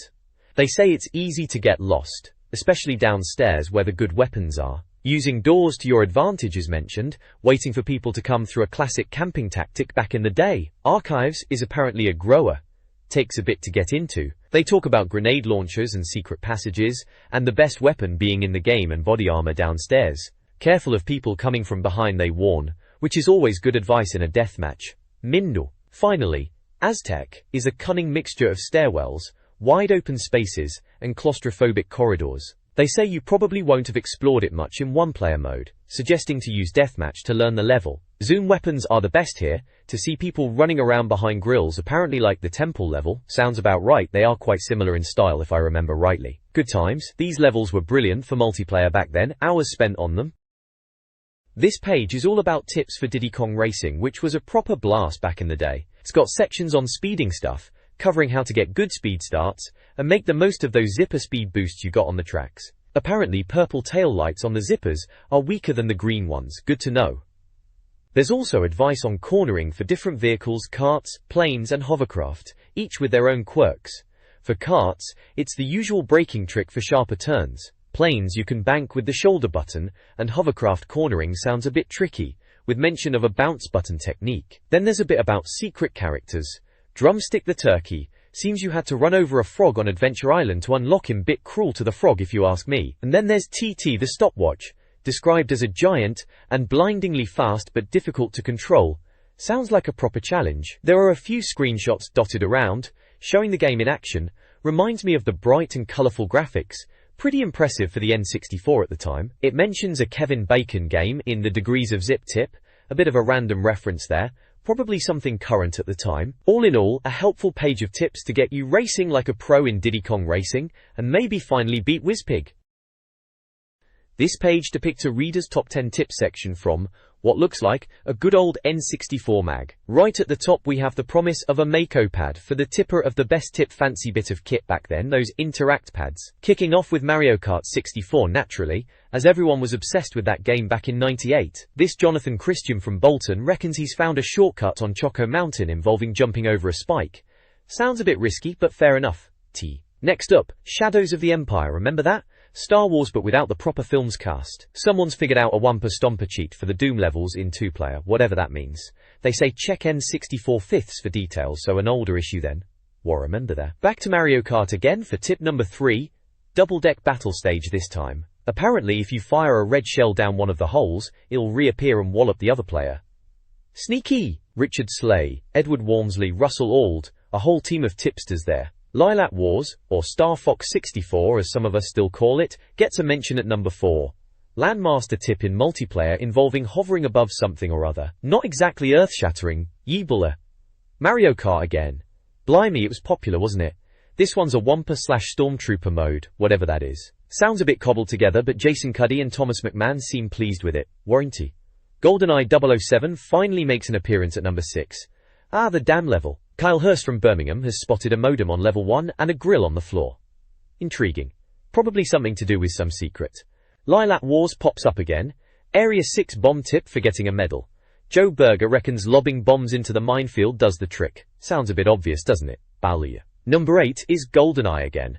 A bit of a joke tip this one. Oliver Kettle from Bolton, same place as the Mario Kart shortcut guy, is telling us about shooting a scientist in the stomach on the facility level. Apparently he pulls out a gun and then drops a grenade. Cheeky. Gook. ISS64. International Superstar Soccer. Danny Mundy from Bristol has found a free training skill move where your player juggles the ball with his head and feet. Show off. Riti. And lastly, Lilac Wars finishes off the top 10. Complete the game to unlock expert mode and play as James McLeod. Well, duh. Barry Allwood, North Harrow, states the obvious it seems. So there you have it, 10 reader tips. Mario Kart and Lilac Wars dominating as you'd expect from the time. A GoldenEye tip or two in there for good measure.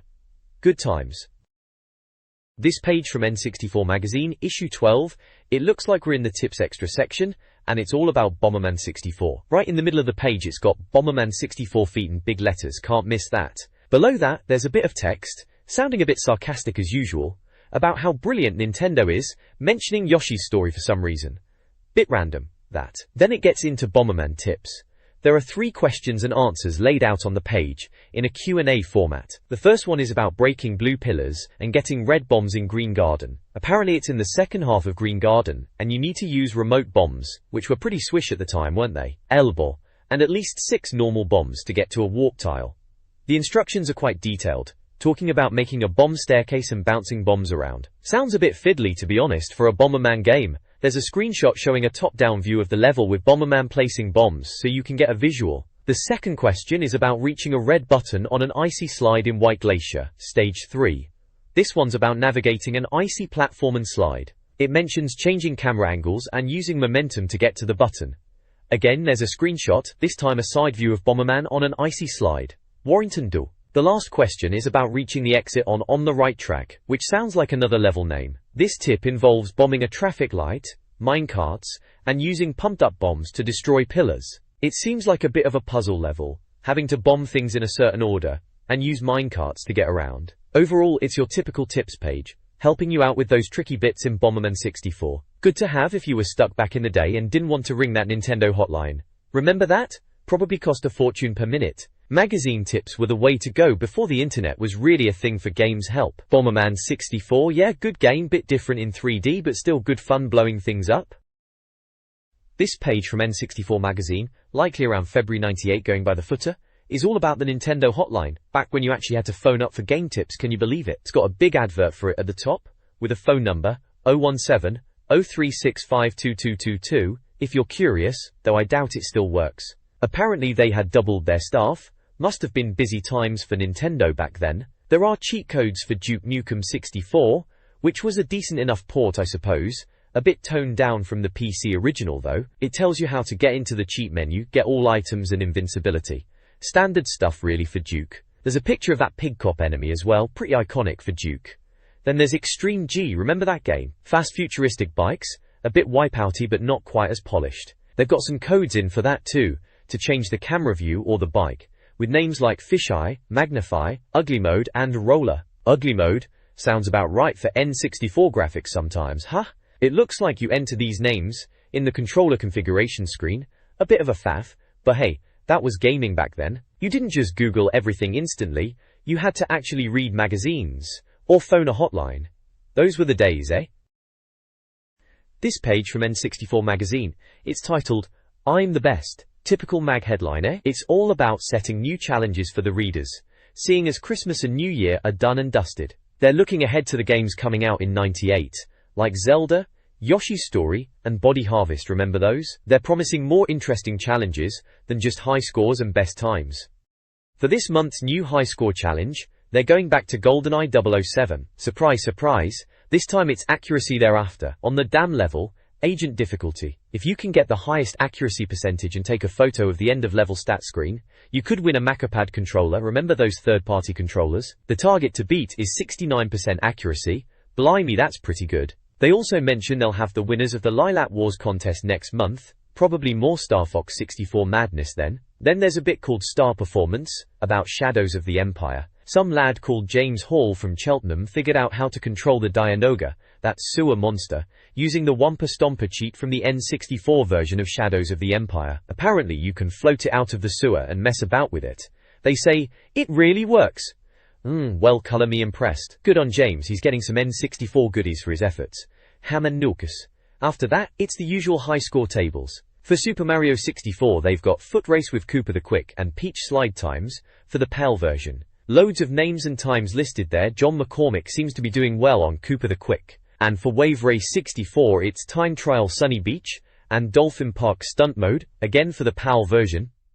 Gareth Gibson's name is at the top for Sunny Beach. They've also got separate tables for the American and Japanese versions of both games, with more names and times for those levels too. So if you were a speedrunner back then, this is your page. Good times. This page from N64 Magazine looks like the Club 64 letters page, where readers got to fire off their thoughts. Kicking off with a bit of humour at the top about using readers' letters to keep warm in winter, which is very British. The first letter in Pretty is about Wave Race 64, someone noticing the screen borders get smaller in two-player mode. They've even included a screenshot to prove it. Ed, the editor, is on the case, explaining it's to keep the speed up by reducing the graphical detail. Makes sense, Wave Race 64 was fast. Next up is English, a lad wanting to be a games reviewer, because he's good at English and loves computers. His dad's being a bit of a killjoy saying it's not a proper job. Ed's reply is pretty straight, saying you need to write about all sorts, even car magazines, and you don't earn much. Reality check for the young gamer there. Aka. Then there's Leotard, which is a bit of a ramble about a wrestler in a calendar, strange words in the mag, and free gifts. Seems like young James is a bit confused about the content. Ed's just apologizing for Jess, whoever Jess is, and the wrestler in a leotard. Secret is a classic gamer boast. This Drew reckons all N64 games are too easy, even on the hardest settings. He's banging on about completing ISS-64, NFL-98, and GoldenEye on Secret Agent in no time. Thinks Nintendo should put a bloody rock-hard setting in. Ed's reply is classic sarcasm, calling him an orangutan, and saying he probably hasn't even finished GoldenEye on Zero Agent. Bit harsh, Ed. Stylists is a funny one. A reader called Murray has sent in a photo of a shop called Mario Hair Stylists, and wants to know if it's real. There's a picture of the shop front, it looks legit, a bit dodgy maybe, but real enough. Ed just says, "We still don't believe you." Sarcastic again. Today, someone's questioning if Banjo from Banjo-Kazooie and Diddy Kong Racing is a bear. Neil Kenny wants to know what family Banjo's from. Ed's being a bit of a smart ass again, saying Banjo's a bear, eh? And going on about taxonomy and what the bear family is called. Very helpful, Ed. Plucking is about game review scores. Andrea wants to know if the percentages are made up or scientifically calculated. Her boyfriend is getting a bit too deep into it. Ed's having a laugh again, saying it's a wholly scientific process involving Paul's plant height and the angle of James's ears and printer breakdowns. Typical magazine score system then. Torrington. Finally, opened, a reader found a worm in his magazine and remembers them mentioning worms in the last issue. Ed just says, "That was the free gift we promised." Cheeky. Overall, it's a typical letters page. A mix of reader questions, boasts, and funny observations, all dealt with in Ed's sarcastic editor style. Games mentioned are Race 64, ISS 64, NFL-98, GoldenEye, Banjo-Kazooie, and Diddy Kong Racing, all big hitters at the time on the N64, proper classics. And there's a picture of Banjo and a Race 64 screenshot too, plus that odd photo of Mario Hair Stylists. Good bit of nostalgia there. This page is a letters page from the old N64 magazine, seems like issue 12 from February 98, by the looks of it at the bottom there. Right then, let's have a read. First up is repairs. Some bloke called Neil from Harrogate is defending Slippy Toad from Star Fox 64. He reckons Slippy's alright and has the best laser fire in multiplayer, which is debatable, mind you. Ed, the editor, chimes in calling Slippy a fool. Reckon he's more of a hindrance than help most of the time, but each to their own. Next is Sharply, from someone who's moaning about glitches in Blastcore. They found a couple in Ironstone Mine, and some level where you drive sideswipe. Always a bit annoying when you find glitches like that, but part of the fun sometimes, wasn't it? Ed agrees there must be glitches and they are annoying. Then there's Frog. Liam from Leeds is asking about how to get drumstick in Diddy Kong Racing. Seems like the DKR guide in issue 11 was a bit misleading about needing the WizPig amulet. Remember ringing those Nintendo hotlines for tips? Cost a fortune. Ed admits they got it a bit wrong and some mice were involved apparently. Cryptic. Warren's like. Moving on to Dream On. This is where readers pitch game ideas. The A-Team 64 inches is first. Someone fancies an A-Team game in the style of Final Fantasy V too, but you know, with the A-Team, B.A. making a tank out of tin cans and bubble gum, Murdoch flying, Face charming the ladies, and Hannibal saying his catchphrase. Sounds bonkers but kind of brilliant in a mad way. Jeremy from Crowborough thought that up. Sharp 64 inches is next, starring Sean Bean and the Sharp Lot. 101 pub brawls, or shootouts in the middle of nowhere, big battles, and detailed shots of people getting killed. A bit like Command & Conquer apparently, but with Sharp A. Daniel from Southampton's idea, bit grim, but Sean Bean was everywhere back then, wasn't he? Orindu. Snooker 64 inches is another one. Using the analog stick to control the cue, raise and lower the butt, D-pad for fine adjustments. Bit like those PC golf games apparently. Paul from Grimsby thought that 1UP reckons the Blastcore bonus levels prove the N64 could do a good snooker game, and Chameleon Twist. Bit of a stretch that, Ed agrees though, I say. Lastly, Aramov. Patrick from Email found a briefcase and key when killing Aramov in GoldenEye on agent mode, but they don't seem to do anything. Ed reckons they are remnants from development. Bit of a mystery. Finally, the N64 board at the bottom is asking for reader submissions to pin on their corkboard, win a badge apparently. Bits from readers pinned up, Star Fox drawing, some Mario picture, and a comic strip. They're after more stuff to fill up blank space, and there's the address to send it to. Hey, that's the page in a nutshell. Dream On section was always a laugh to read. Some really out there ideas. And the letters, always someone complaining about something or other. Good times. This page from N64 Magazine, it's a right laugh, isn't it? It's got the letters page with readers moaning about the usual stuff. There's a fella called Danny Perry who's worried his N64 logo isn't showing up, bless him. Ed, in his usual charming way, suggests he might be a hideous freak if it's not a Nintendo game causing the issue. Then there's Dave Ridpath, bless him, getting himself in a right state about getting the jumper pack out for the 64DD. Ed tells him to chill out, it'll probably come with a tool. Helpful as always. And some bonus letters, one about Japanese toilets causing tidal waves, a load of rubbish, and another about Luigi's voice in Mario Kart 64, which is a proper head-scratcher. Then there's the Invention Corner, always a bit daft. Some bloke, Sean Healy, thinks he's redesigned the perfect N64 controller. Looks a bit of a mess if you ask me. And then there's Ryan Neve with his distraction pack, supposed to keep your moaning girlfriend quiet with a video disc, bit cheeky that. Finally, there's the N-Cam, a camera thingy. Sounds like they're ripping off the Game Boy Pocket camera, which was a laugh for about 5 minutes. Warrington, down the bottom, so tell me this, and, bewitched, bothered and bewildered are you? Just the usual Q&A, readers asking about games and getting a bit of cheek back. Someone's asking about Japanese game numbers, shoot-em-ups like Duke Nukem 64, GoldenEye 007 and Turok, and Capcom games. Another asking about boxing games, ISS 64-2, International Superstar Soccer, 64-2 I presume. Acclaimed tennis games, and Ultra Soccer, no idea about any of those. And then the bewitched bit, questions about Lilac Wars 2, the 64DD arriving before Christmas, memory cards that aren't official Nintendo ones, James being harsh in reviews, and Simcopter. The answers are classic Ed, a bit vague, a bit sarcastic. GoldenEye 007 is mentioned as an answer, so that was still a big deal then. They mentioned seeing stuff at Space World, which was the big Nintendo show. ISS 64-2 is maybe coming in a couple of months. Apparently Probe are doing it, they did quite a few footy games back then. Tennis games are a no-go, nobody's bothered. 64DD before Christmas sounds unlikely, probably 1999 more like it. They reckon Daytel memory cards are alright. And Simcopter, for the 64DD, flying around cities you made in SimCity 64, that sounds a bit more interesting actually. All in all, standard N64 magfare. Bit of a laugh, bit of info, mostly messing about. This page is a sneak peek at what you could expect in issue 13 of N64 Magazine. Looks like it's their birthday issue. Many happy returns, it shouts in big letters, so that probably means a bigger issue than usual, crammed with stuff they reckon. To the right there's an index to this issue, issue 12, as a taster of what they normally do. Let's have a look-see. Aero Gauge review, blimey, that's going back a bit. Art of Fighting Twin review, now that's a deep cut for the N64. Wasn't exactly a system seller, was it? Ah, Biofreaks preview, remember all the hype for that one? Bit of a letdown in the end if I recall. Castlevania 64, or Dracula 3D as they called it here. That got a look in. Denryu Irabu review. Core. Obscure Japanese stuff as usual. These mags always had a bit of that. Dual Heroes review. Another one I barely remember. Right, then there's Eager Waiting. Fanzine Farm. Remember fanzines? Ancient history now. F-Zero-X preview. Now that was something to get excited about. Proper futuristic racing, that.